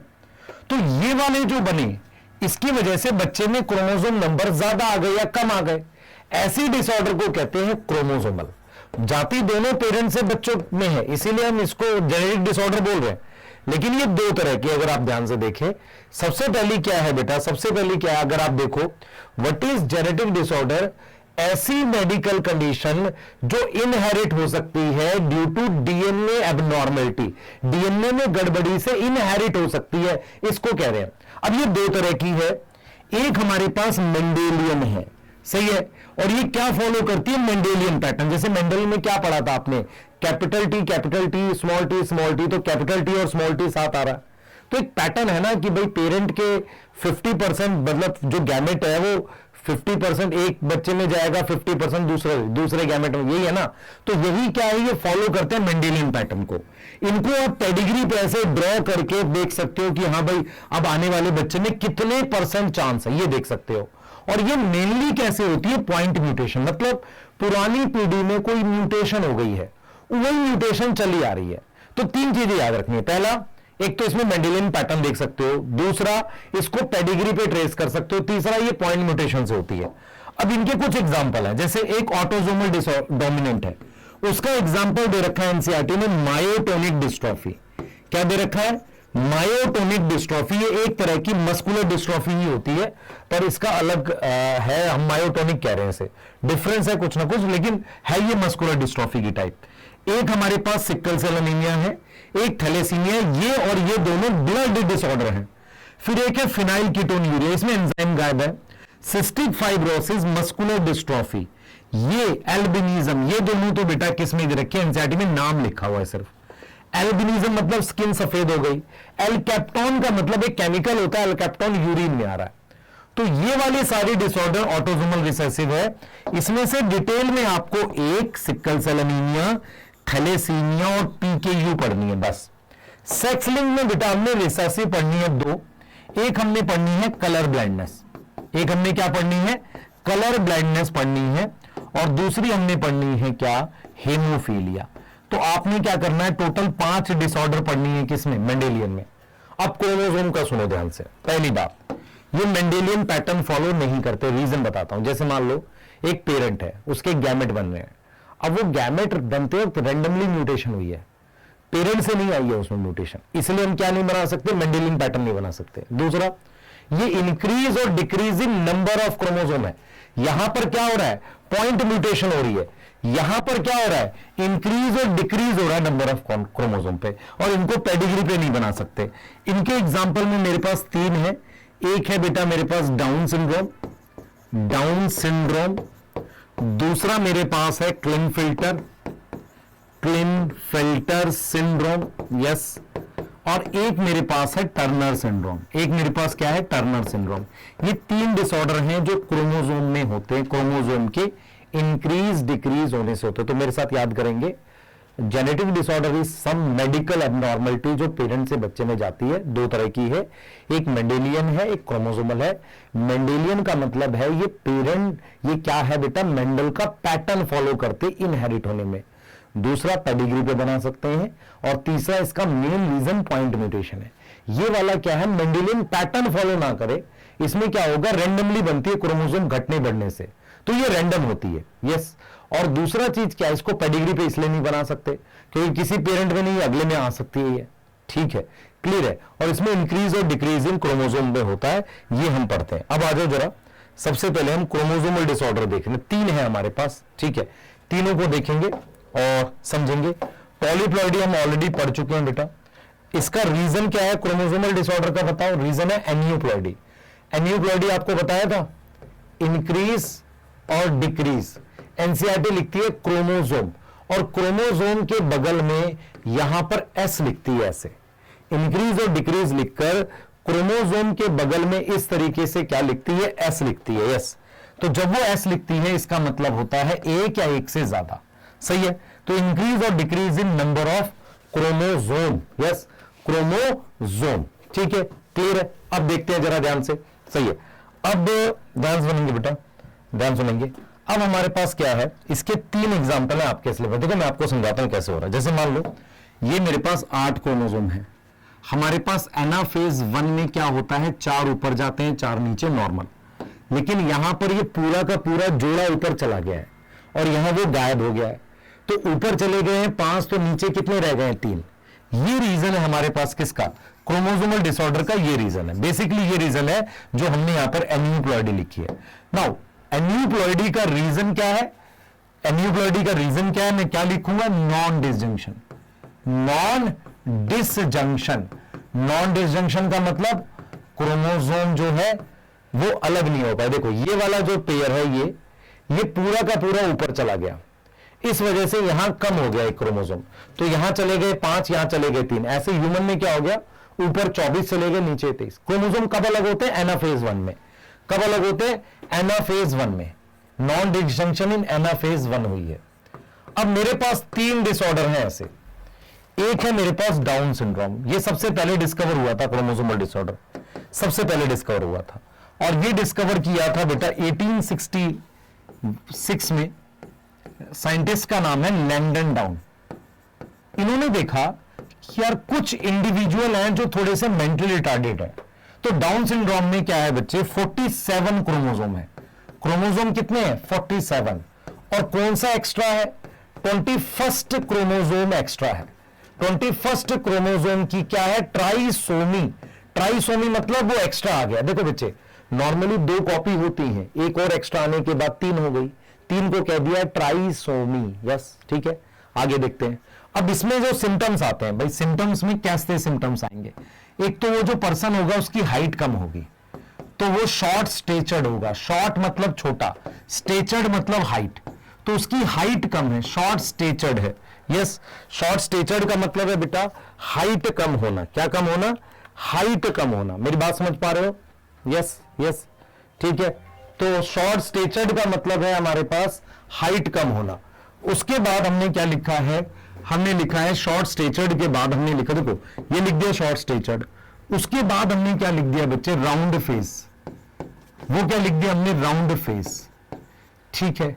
राउंड फेस हो गया, ठीक है। शॉर्ट स्टेचर्ड हो गया, राउंड फेस हो गया, सही है। राउंड फेस हो गया, शॉर्ट स्टेचर्ड हो गया, सही है। उसके बाद हमारे पास क्या हो गया, ओपन माउथ, ओपन माउथ, ठीक है। उसके बाद साइकोमोटर है। साइकोमोटर का मतलब होता है मेंटली रिटार्डेड, मेंटली रिटार्डेड है ना, फिजिकली मेंटली रिटार्डेड ही होता है। और इसमें क्या होता है बेटा, फरो, टंग, टंग पे फरो दिखता है और लूप्स दिखती है फिंगर पे। ये सिम्टम्स याद करने पड़ेंगे, फिंगर पे लूप्स दिख रही है ना। उसके अलावा डिस्टिंक्ट पाम क्रीज है, डिस्टिंक्ट, डिस्टिंक्ट मतलब अलग से पता चलने वाली लाइनें हैं पाम पे। और मेरे पास क्या है बच्चे, कॉन्जेनाइटल, कॉन्जेनाइटल मतलब बाय बर्थ मेरे पास कुछ हार्ट डिजीज है। अच्छा, जब आप एनसीईआरटी देखोगे ना, वहां एक डायग्राम बना हुआ है, मतलब एक क्रोमोसोम का ऐसे डायग्राम बना हुआ है जिसमें ऐसे जोड़े में क्रोमोसोम ऐसे ऐसे बने हुए, उसमें एक जगह 3 क्रोमोसोम दिखा रखे हैं किसमें। इस डायग्राम को कहते हैं कैरियोटाइप। ये जो अरेंजमेंट होती है ना, इसे कहते हैं कैरियोटाइप ऑफ, हमारे पास डाउन सिंड्रोम दे रखा है, डाउन सिंड्रोम का कैरियोटाइप क्या होता है, कैरियो मतलब न्यूक्लियस, या न्यूक्लियस वर्ड नहीं, क्रोमोसोम। तो क्रोमोसोम कैसे अरेंज है, उस अरेंजमेंट को कहते हैं कैरियोटाइप। उसका एक डायग्राम एनसीईआरटी में दे रखा है। अब हमारे पास और कौन सी डिजीज है, टर्नर। टर्नर में कितने क्रोमोसोम है, कम है, कितने कम है, 45 है। तो 45 क्यों है, क्योंकि 44 प्लस एक्स नॉट है। आप देखो ध्यान से, वाई नहीं है, सिर्फ एक्स है। एक्स होने की वजह से ये फीमेल है, पर female with 1 x chromosome less, एक एक्स क्रोमोसोम लेस है। बच्चे एक चीज समझो ध्यान से, कुछ सिम्टम वहां दे रखे हैं जहां पर वो दे रखा है आपका डिटेल एनसीईआरटी में, कुछ डायग्राम में दे रखे हैं, वहां दोनों से याद करने इसके सिम्टम। ठीक है, टर्नर सिंड्रोम का एक सिम्टम इससे मिलता है, यहां भी शॉर्ट स्टेचर्ड है, पर ये फीमेल जो है ना बेटा, इसकी ओवरी रूडिमेंट्री है। ओवरी रूडिमेंट्री का मतलब ओवरी डेवलप नहीं हुई। ओवरी क्या है, रूडिमेंट्री है हमारे पास। ठीक है, ओवरी हमारे पास रूडिमेंट्री है, ओवरी डेवलप नहीं हुई। ठीक है, तो हमारे पास क्या है बेटा, हमारे पास क्या है, ओवरी रूडिमेंट्री है, ये शॉर्ट स्टेचर्ड है। ओवरी हमारे पास क्या है, रूडिमेंट्री है। क्लियर है, ओवरी हमारे पास क्या है, रूडिमेंट्री है। हाइट हमारे पास कम है। ठीक है, क्लियर है, हाइट कम है, ओवरी रूडिमेंट्री है। सही है, ओवरी हमारे पास रूडिमेंट्री है, हाइट हमारे पास कम है। ठीक है, और उसके अलावा बेटा स्टीराइल है। फीमेल कैसी है, स्टीराइल है। ठीक है, अब क्लिनफिल्टर क्या है, अब आप ध्यान से देखो, क्लिनफिल्टर डिजीज है एक, है ना, ये भी जेनेटिक डिसऑर्डर है। तो यहां पर क्या है, 44 प्लस XXY है। अब आप अगर ध्यान से देखो, XY होने का मतलब मेल, Y है ना, मेल है, पर ये X एक्स्ट्रा है, तो एक्स्ट्रा X क्रोमोसोम है। यस, एक्स्ट्रा X क्रोमोसोम है। इससे क्या होगा, ये है तो मेल बट फेमिनिन कैरेक्टर है। फेमिनिन मतलब कुछ कैरेक्टर फीमेल जैसे आएंगे, जैसे ब्रेस्ट डेवलपमेंट वगैरह हो जाएगी। क्या हो जाएगी, ब्रेस्ट डेवलपमेंट हो जाएगी। यस, क्लियर है, यहां तक समझ आ रही है। तो ये चीजें आपने याद करनी है, सिम्टम्स एकदम क्लियर याद के करके चलना, एंड डायरेक्ट सिम्टम आएंगे एग्जाम में। एग्जाम में बिल्कुल डायरेक्ट सिम्टम्स आएंगे, इसके अलावा कुछ नहीं आता है। सिम्टम्स लिखे होंगे और ये लिखा होगा कितने क्रोमोसोम, कौन सा क्रोमोसोम एक्स्ट्रा और डिजीज का नाम। यस, ये मिलेगा आपको। क्लिनफिल्टर में 44 प्लस XXY मेल है विद फेमिनिन कैरेक्टर। स्टीराइल होता है लेकिन उसमें ब्रेस्ट डेवलपमेंट, ये भी स्टीराइल है, ये भी स्टीराइल है हमारे पास फीमेल। अच्छा, ये डाउन सिंड्रोम स्टीराइल नहीं है, पर बेटा मेंटली रिटार्डेड की मैरिज नहीं होती आसानी से।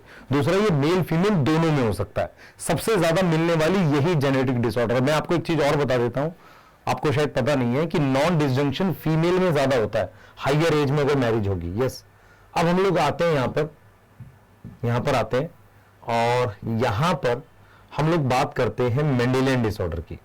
किसकी बात करते हैं, मेंडेलियन डिसऑर्डर की। देखो, मैं आपको जो डायग्राम बोल रहा था, मैं इसकी बात कर रहा हूं। इस डायग्राम को एनसीईआरटी के देखोगे ना, तो यहां पर आपको दिखेगा, इस डायग्राम को कहते हैं कैरियोटाइप अरेंजमेंट है। यहां पर 3:21वां बना हुआ है, और देखो, broad flat face, flat back of head, loops on finger, palm crease distinct, big and wrinkle tongue, congenital, ये कुछ सिम्टम्स यहां भी है लिखे हुए। ठीक है, चलिए आगे चलेंगे।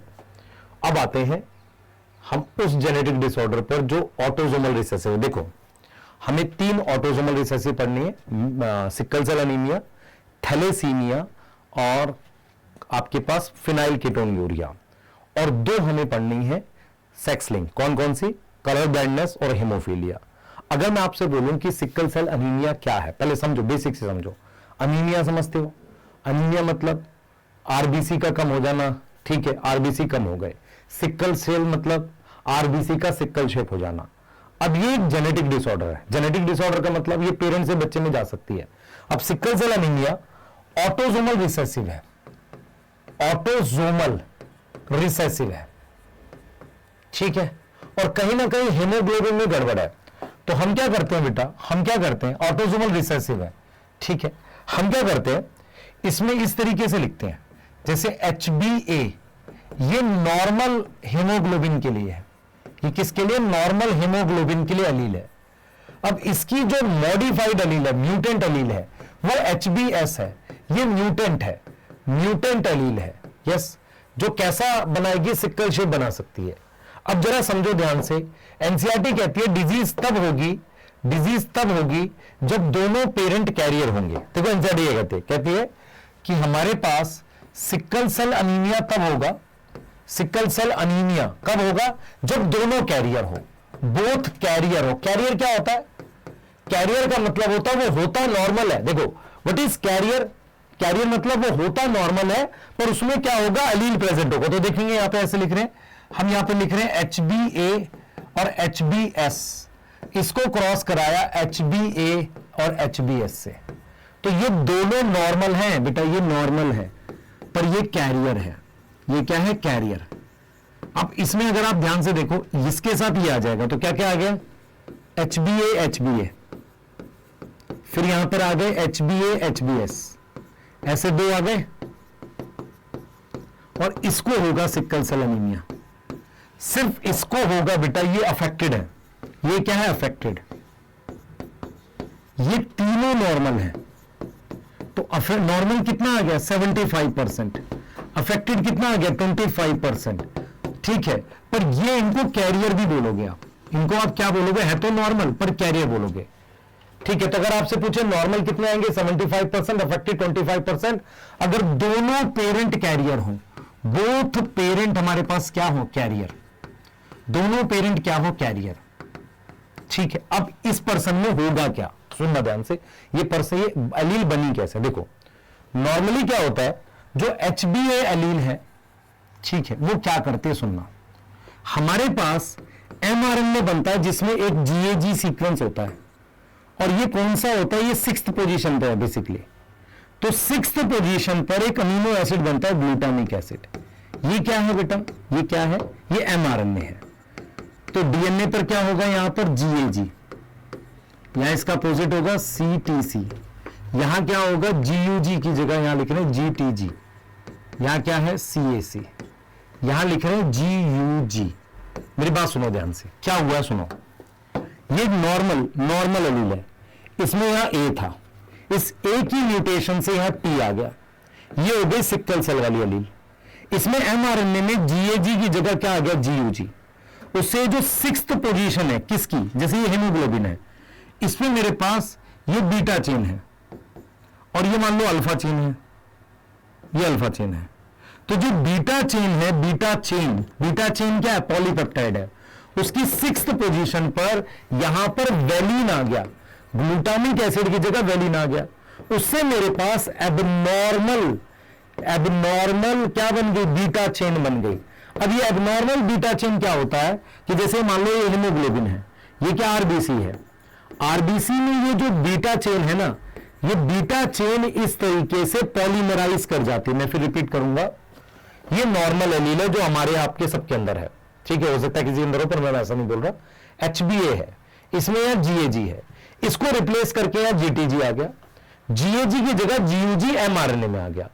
तो 6th position of beta chain पे ग्लूटामिक एसिड की जगह वेलिन आ गया, उससे क्या हो गया, अब नॉर्मल बीटा चेन हो गई। और जब ऑक्सीजन कम होता है तो ये पॉलीमराइज हो जाती है। पॉलीमराइज समझ में आता है, ये आपस में ये जो हीमोग्लोबिन है ऐसे जुड़ता चला जाता है, उससे आरबीसी सिकल शेप हो जाता है। आरबीसी अपने आप सिकल शेप नहीं होता। तो ये जो पर्सन है बेटा, ये जो पर्सन है, इसमें क्या हो रहा है, इसमें एबनॉर्मल बीटा चेन बन रही है। एबनॉर्मल बीटा चेन जो बनी वो लेस ऑक्सीजन में, लेस ऑक्सीजन मतलब जब ऑक्सीजन कम होगी वो पॉलीमराइज हो जाएगा, पॉलीमराइज होके आरबीसी सिकल शेप हो जाएगा। आरबीसी सिक्कल शेप होने से क्या होगा, एक तो इसका लाइफ स्पान कम है, अगर लाइफ स्पान कम है तो जल्दी से डिस्ट्रॉय हो जाएगा। दूसरा बेटा ये ब्लॉक होता है कैपिलरीज में, ब्लॉक होगा, कैपिलरीज में फंसने लगेगा। जब ये कैपिलरीज में फंसने लगेगा तो मेरे पास क्या हो जाएगा, सिक्कल सेल अनीमिया हो जाएगा। क्या मेरी बात समझ में आ रही है, सिक्कल सेल अनीमिया हो जाएगा। क्या मेरी बात समझ में आ रही है, बताओ, क्या मेरी बात समझ में आ रही है? यस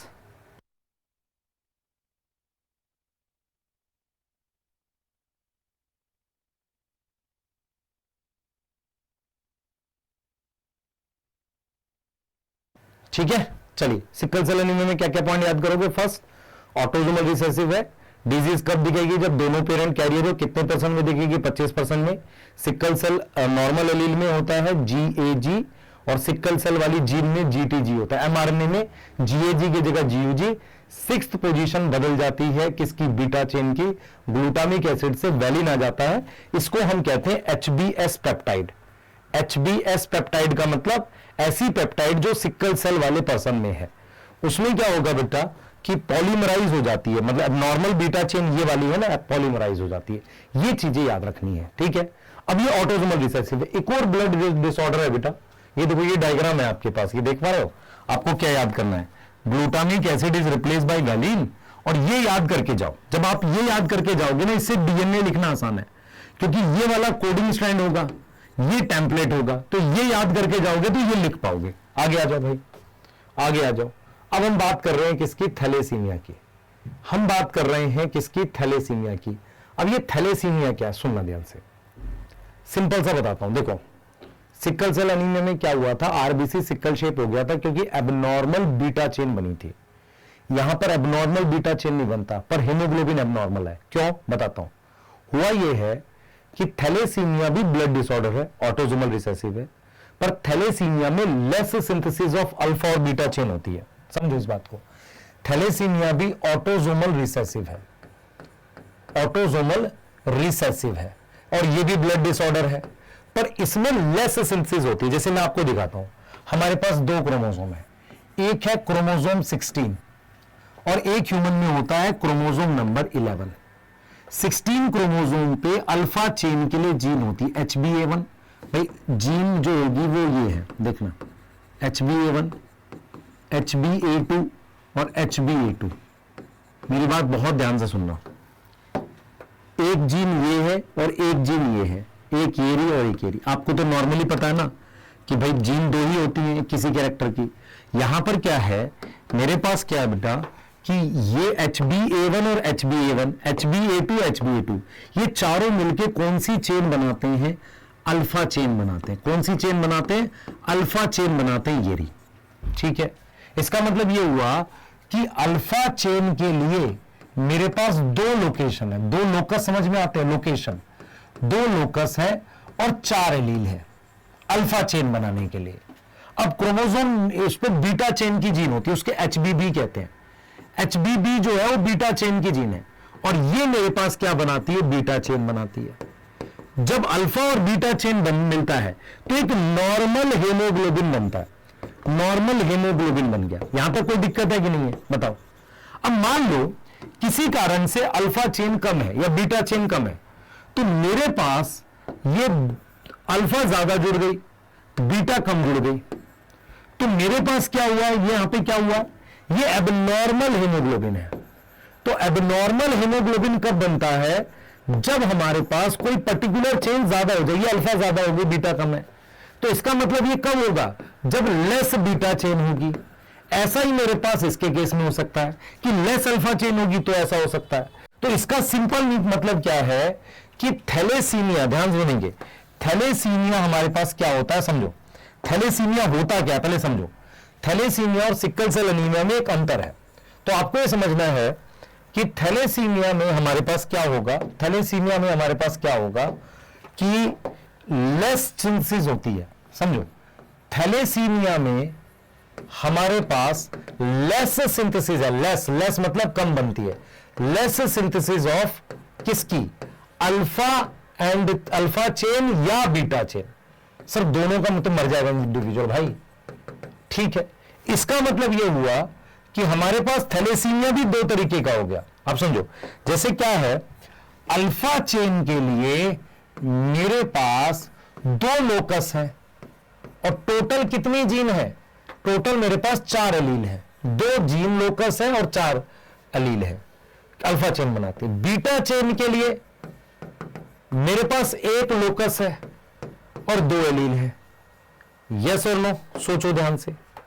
तो आपको हम ये कह रहे हैं बेटा कि अगर मेरे पास, सुनना ध्यान से, मान लो मेरे पास कंडीशन, ये नॉर्मल इंडिविजुअल है, तो कोई नॉर्मल होगा तो इसमें ये दोनों जीन HBB, ये वाली बीटा चेन वाली, ये दोनों सही काम कर रहे होंगे। मान लो एक गड़बड़ हो गई तो कम बनेगी, इसको माइनर बोलते हैं कि माइनर हुआ है, दोनों में गड़बड़ हो गई, तो इसको कहते हैं बीटा थैलेसीमिया मेजर। ऐसा कब होगा? जब दोनों कैरियर आएंगे। बीटा थैलेसीमिया मेजर ये कब होगा? जब दोनों हमारे पास क्या आएंगे? कैरियर आएंगे। क्या मेरी बात समझ पा रहे हो? दोनों कैरियर आएंगे। ऐसे यहां पर देख लो, मान लो एक में म्यूटेशन, ये तो नॉर्मल है, सारा सही चल रहा है, एक सब सारी जीन सही है, HbA1, HbA1, HbA2, HbA2। मान लो एक में 2 में भी म्यूटेशन हो गए, तब भी माइनर है, उतना फर्क नहीं पड़ता। 3 में म्यूटेशन होने से, मतलब ये तब जाके मेरे पास अल्फा थैलेसीमिया मेजर होता है। तो थैलेसीमिया 2 तरीके का, एक अल्फा है, बीटा। मैं फिर रिपीट कर रहा हूं, अगर आपको सिक्कल सेल अनीमिया समझ आया है, सिक्कल सेल अनीमिया और थैलेसीमिया में डिफरेंस क्या है? सिक्कल सेल अनीमिया में मेरे पास एबनॉर्मल बीटा चेन है, एबनॉर्मल बीटा चेन है। थैलेसीमिया में क्या है? लेस है, लेस, कम बन रही है, less synthesis of alpha chain और बीटा चेन। अच्छा, एक चीज मुझे सोच के बताओ, अल्फा चेन के लिए कितनी जीन है? 1 2 3 4 एलील है, 2 लोकस है। बीटा चेन के लिए कितना? और ये कौन से क्रोमोसोम पे? 11 पे है। ठीक है। अब सिक्कल सेल अनीमिया एक क्वालिटेटिव डिसऑर्डर है। क्वालिटेटिव क्या होता है? अगर आपको याद हो, क्वालिटेटिव का मतलब होता है कैरियर इसमें नॉर्मल है, कोई खास डिफरेंस नहीं है। ये क्वांटिटेटिव है।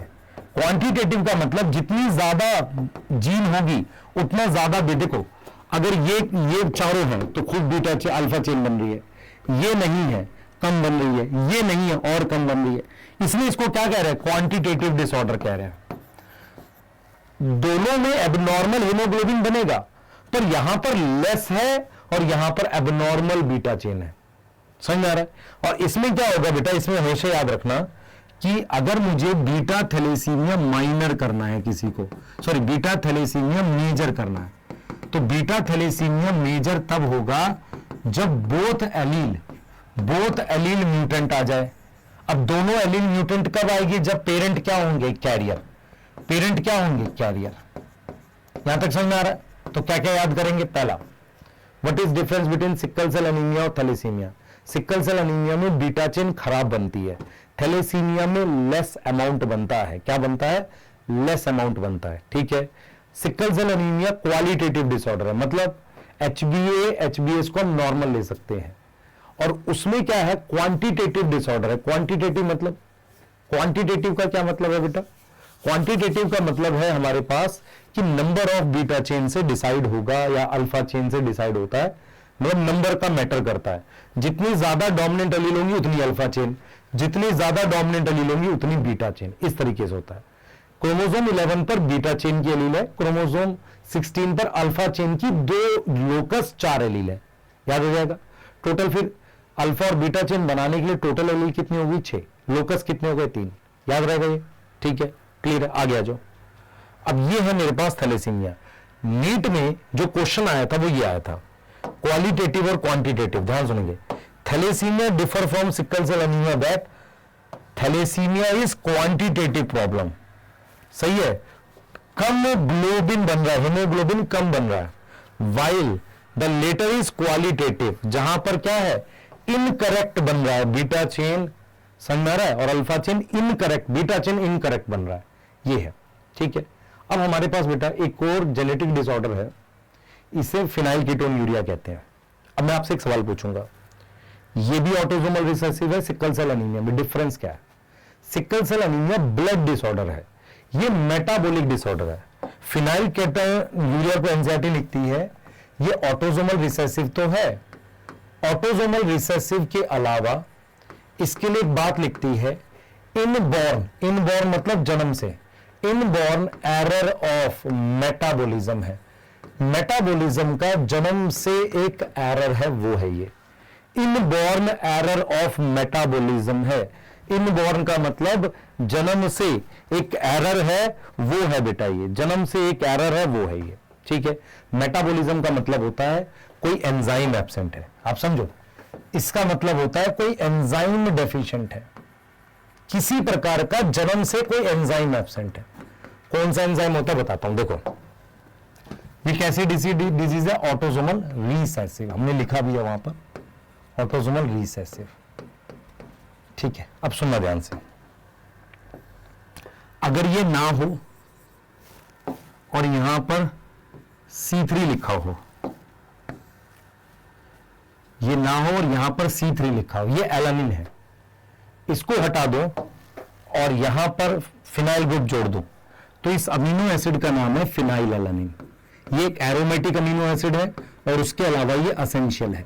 असेंशियल समझ में आता है, मुझे डाइट में चाहिए ये। एक एंजाइम होता है जो इस पर OH ग्रुप जोड़ता है, उसका नाम है फिनाइल एलानिन हाइड्रोक्सिलेज। क्या नाम है? फिनाइल एलानिन हाइड्रोक्सिलेज नाम है। ये एंजाइम क्या करता है, इस पर यहां OH ग्रुप जोड़ देता है, इस पर यहां OH ग्रुप जोड़ देता है, देखो ये OH group, phenyl alanine hydroxylase. अब इससे जो अमीनो एसिड बनता है उसका नाम टायरोसिन है। अब ये टायरोसिन आगे जाके कई चीजें बनाता है, एक वो बनाता है मेलानिन, सॉरी एक वो बनाता है हार्मोन T3 T4, आपने सुना है T3 T4 थायरॉक्सिन होता है। एक वो बना देता है एड्रीनलिन, एक वो बना देता है डोपामीन, और एक वो बना देता है मेलानिन। अब आपको एक चीज समझनी पड़ेगी, ये तीनों तो एक तरीके से हार्मोन जैसी चीजें हैं जो मुझे लेस अमाउंट में चाहिए। अगर किसी वजह से उस जीन में गड़बड़ हो जाए, इस डीएनए में गड़बड़ हो जाए, जो ये एंजाइम ना बने, तो टायरोसिन कम हो जाएगा। तो सबसे ज्यादा इंपैक्ट किस पे पड़ेगा, क्योंकि ये पिगमेंट है, ये ज्यादा अमाउंट में चाहिए। तो पीकेयू में क्या होता है, ध्यान सुनेंगे, पीकेयू में क्या होता है, ये हाइड्रोक्सिलेज डेफिशिएंट हो जाता है। ये वाला एंजाइम जो OH ग्रुप जोड़ता है ना, ये डेफिशिएंट हो गया, डेफिशिएंट मतलब नहीं है। उससे क्या होगा, ये अमीनो एसिड फिनाइल एलानिन बढ़ जाएगा, इंक्रीज हो जाएगा, और जब भी कोई अमीनो एसिड ज्यादा हो जाता है, इसका अमीनो ग्रुप निकाल देते हैं, ठीक है। तो वो बन जाता है, उसको डीएमिनेट करके, डीएमिनेट मतलब अमीनो ग्रुप निकाल के उससे बना लेते हैं फिनाइल पाइरुवेट। डीएमिनेट से कौन, फिनाइल एलानिन, डीएमिनेट से क्या बनाता है, फिनाइल पाइरुवेट बना लेता है। इसको कहते हैं कीटोन बॉडी। क्या बोलते हैं बेटा, कीटोन बॉडी बोलते हैं। अब जब ये कीटोन बॉडी बन गया, इस कीटोन बॉडी को सुनना ध्यान से, एक तो ये क्या होगा, इसके दो सिम्टम्स होंगे। एक तो ये करेगा मेंटल रिटार्डेशन, क्योंकि ये जाकर किस में इकट्ठा होगा, न्यूरॉन्स में। एक तो ये मेंटल रिटार्डेशन करेगा, दूसरा क्या करेगा, ये यूरिन में एक्सक्रीट होगा। तो यूरिन में अगर कीटोन आ रहा है, यूरिन में अगर कीटोन आ रहा है, फिनाइल पाइरुवेट, है ना, तो इसलिए इस डिजीज का नाम क्या है, फिनाइल कीटोन यूरिया। यस, तो इसके सिम्टम्स क्या क्या आएंगे, देखो सिम्टम्स आएंगे, पहला mental retardation, yes mental retardation, सही है। दूसरा ketone in urine, ketone in urine. तीसरा मेलानिन, क्या होगा, decrease in skin and hair pigmentation, skin और हेयर पिगमेंटेशन घट जाएगा।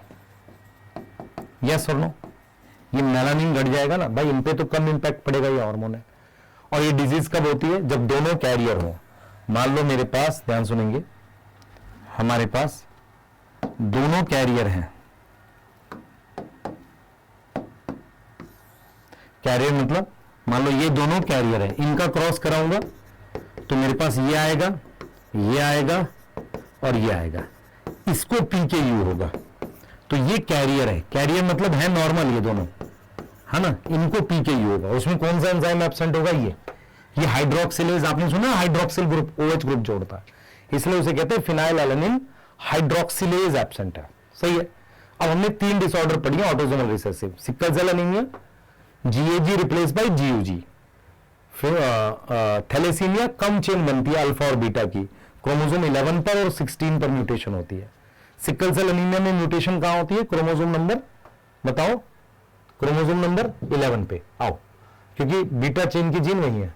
आ जाओ, अब आते हैं बेटा एक और दो जेनेटिक डिसऑर्डर है, और अब हमारे पास क्या, सेक्स लिंक। देखो सेक्स लिंक क्या होता है, मेरी बात सुनना ध्यान से। हम बात कर रहे हैं sex linked recessive. Sex link recessive में याद रखना हमेशा, रिसेसिव का मतलब ये वाली फीमेल नॉर्मल होती है, ये वाली फीमेल जिसमें ट्रेट है ये कैरियर है, और ये वाली हमारे पास क्या है, इसको क्या है बेटा, डिजीज है। ये हमारे पास क्या है, डिजीज है। मेरी बात समझ में आ रही, ये डिजीज है। क्लियर है? आ जाओ नेक्स्ट देखना ध्यान से। देखो सबसे पहला क्या चीज है, कलर ब्लाइंडनेस की बात करते हैं। क्या होता है कलर ब्लाइंडनेस? अगर आपको कुछ नहीं पता, मान लो सिंपल भाषा में कोई पूछे आपसे क्या है कलर ब्लाइंडनेस, कलर ना दिखना नहीं, रेड और ग्रीन में अंतर ना कर पाना। अगर कोई पर्सन रेड लाइट देख रहा है ना तो उसको नहीं पता चलेगा ग्रीन कौन सी है रेड कौन सी है। तो रेड और ग्रीन में अंतर ना कर पाना उसे कलर ब्लाइंडनेस कहते हैं। ठीक है, तो प्रॉब्लम क्या है? प्रॉब्लम है नॉट एबल टू डिस्टिंग्विश।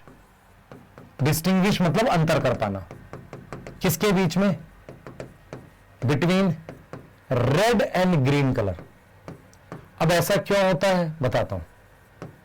आपको पता है आई में एक लेयर होती है ना, उसको रेटिना कहते हैं, नर्वस लेयर है। उसमें कौन सेल होते हैं? कौन सेल रेड के होते हैं, ग्रीन के होते हैं और ब्लू के होते हैं। ये जो कौन सेल की जीन है ना, ये एक्स क्रोमोसोम पे है। तो जो कौन सेल की जीन है वो एक्स क्रोमोसोम पे है, तो वहां पर म्यूटेशन हो गई है। वहां पर क्या हो गई है? म्यूटेशन हो गई है। वहां पर ऑलरेडी क्या हो गई? म्यूटेशन हो गई है।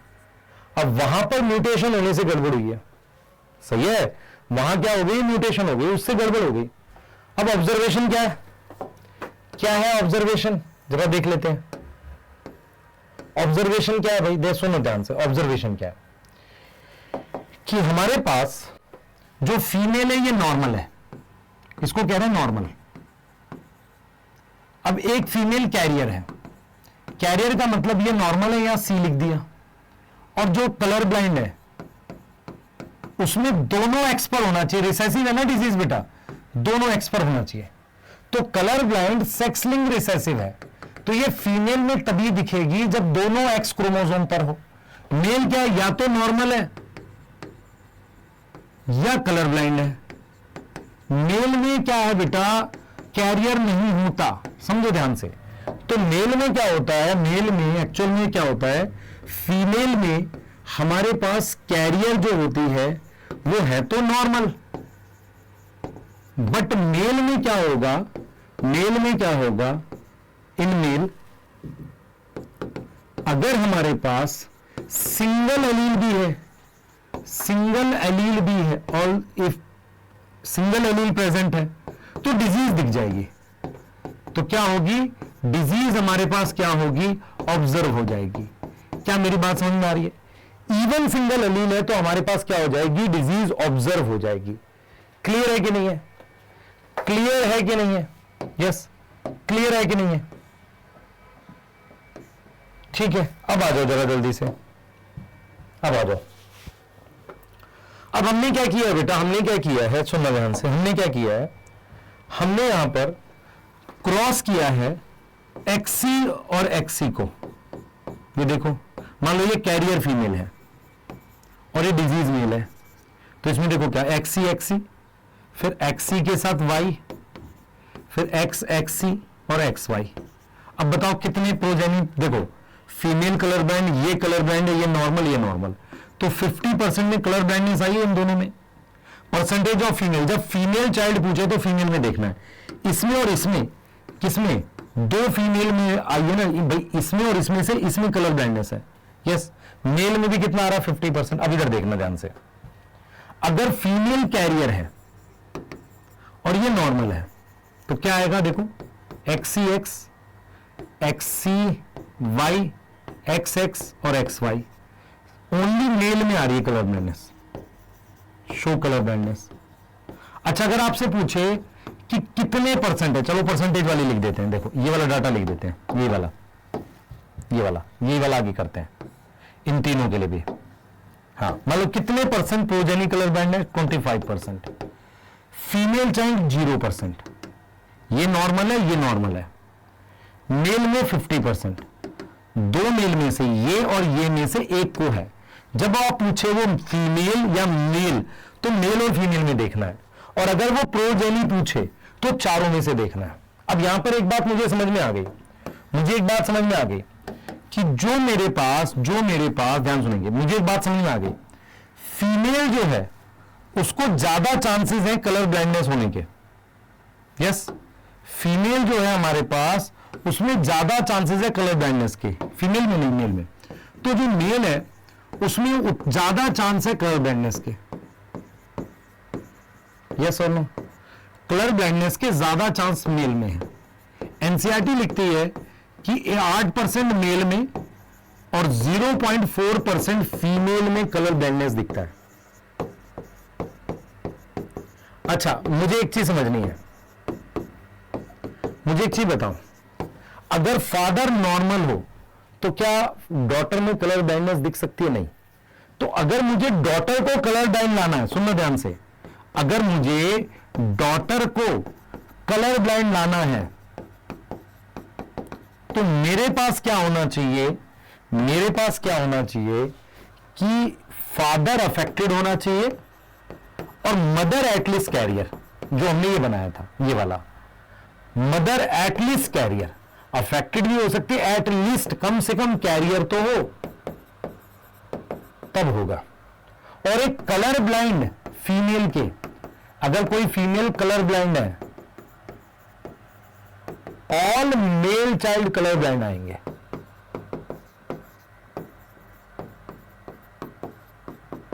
क्या मेरी बात समझ में आ रही है? कलर ब्लाइंड फीमेल में सारे मेल चाइल्ड क्या आएंगे? कलर ब्लाइंड आएंगे। क्लियर है? ये कलर ब्लाइंडनेस के लिए ध्यान रखना। क्या क्या पॉइंट याद रखोगे? इसमें डेथ नहीं होती, पहला। दूसरा क्या है, ये सेक्स लिंक रिसेसिव है, फीमेल में दोनों एक्स ही होगा तब दिखेगी, मेल में एक एक्स में भी काम चल जाएगा। अगर मुझे डॉटर अफेक्टेड लानी है तो father affected, mother at least carrier. कितने परसेंट मेल में दिखी है कलर ब्लाइंड? 8% में, फीमेल में दिखते हैं 0.4%। और ये क्यों होती है? कोन सेल्स होते हैं। कोन सेल्स कहां है? एक्स क्रोमोसोम पे उसकी जीन है। कोन सेल्स कलर देते हैं ना, 3 प्राइमरी कलर के हैं, उनमें से म्यूटेशन होने से रेड और ग्रीन में अंतर नहीं कर पाते, है ना। रेड लाइट देखने में दिक्कत होगी, इसलिए लाइसेंस के समय कलर ब्लाइंडनेस का आप टेस्ट देखेंगे जरूर है, तो आप देख सकते हो, not able to, failure to discriminate between red और green colour. Yes, mutation certain gene जो एक्स पे है, 8% और 0.4%। ठीक है। Son of women who carries a gene, 50% chance of getting colour blindness. Carrier जो है उसमें 50% मेल चाइल्ड को कलर ब्लाइंडनेस होगी।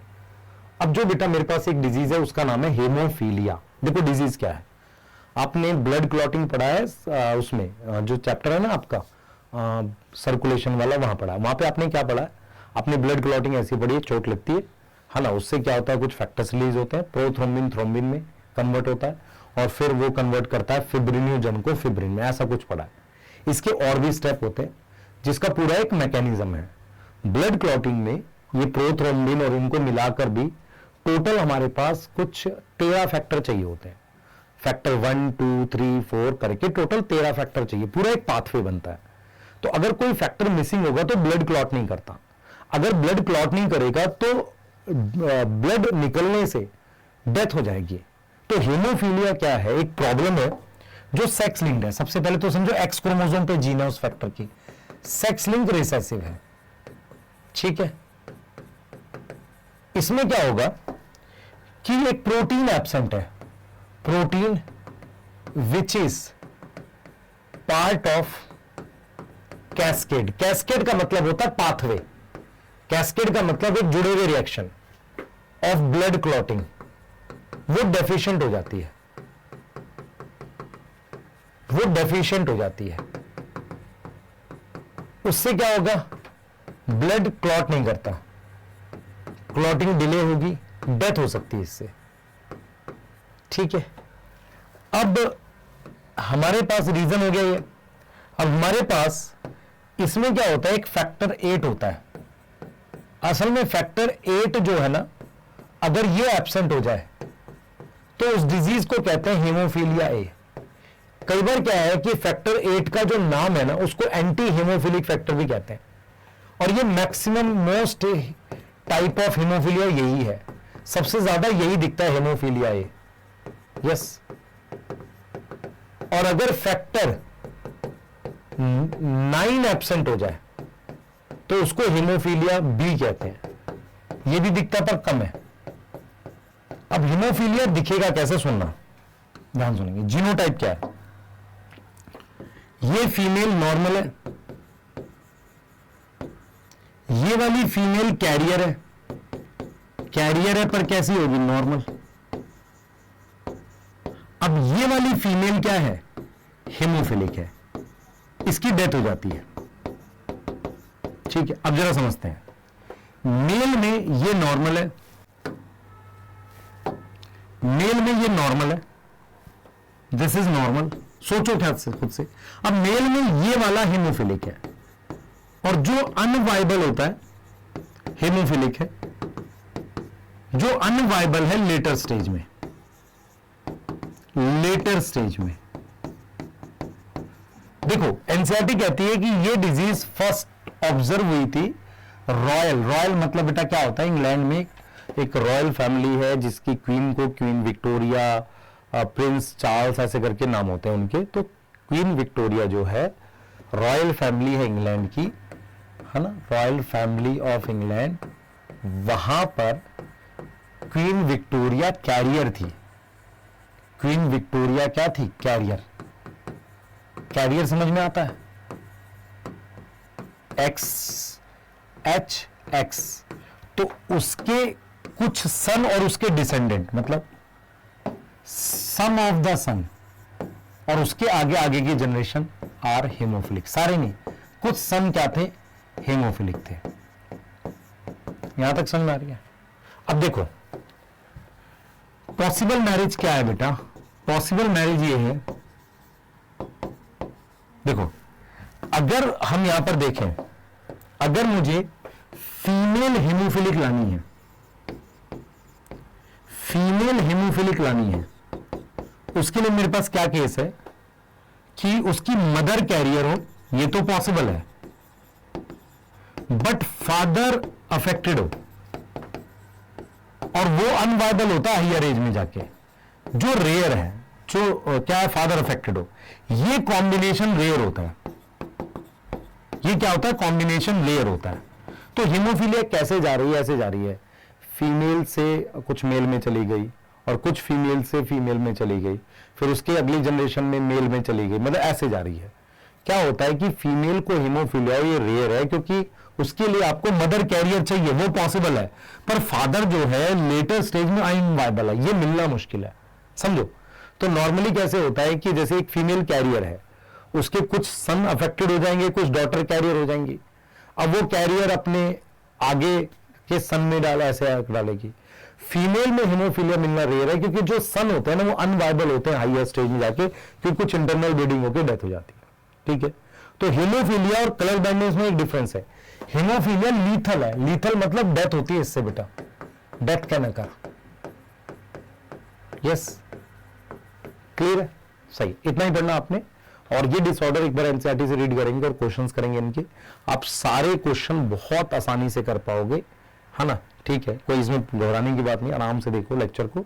ठीक है, और आपने रिक्वेस्ट किया था करा दिया, नहीं तो आप वहां से भी देख सकते थे, इसलिए मैं थोड़ा सा टाइम ले रहा था, कोई दिक्कत नहीं है। कोई भी चैप्टर पार्ट में नहीं कराएंगे, प्रॉपर पूरा कंप्लीट करके कराएंगे। ठीक है बेटा, मिलते हैं, बाय।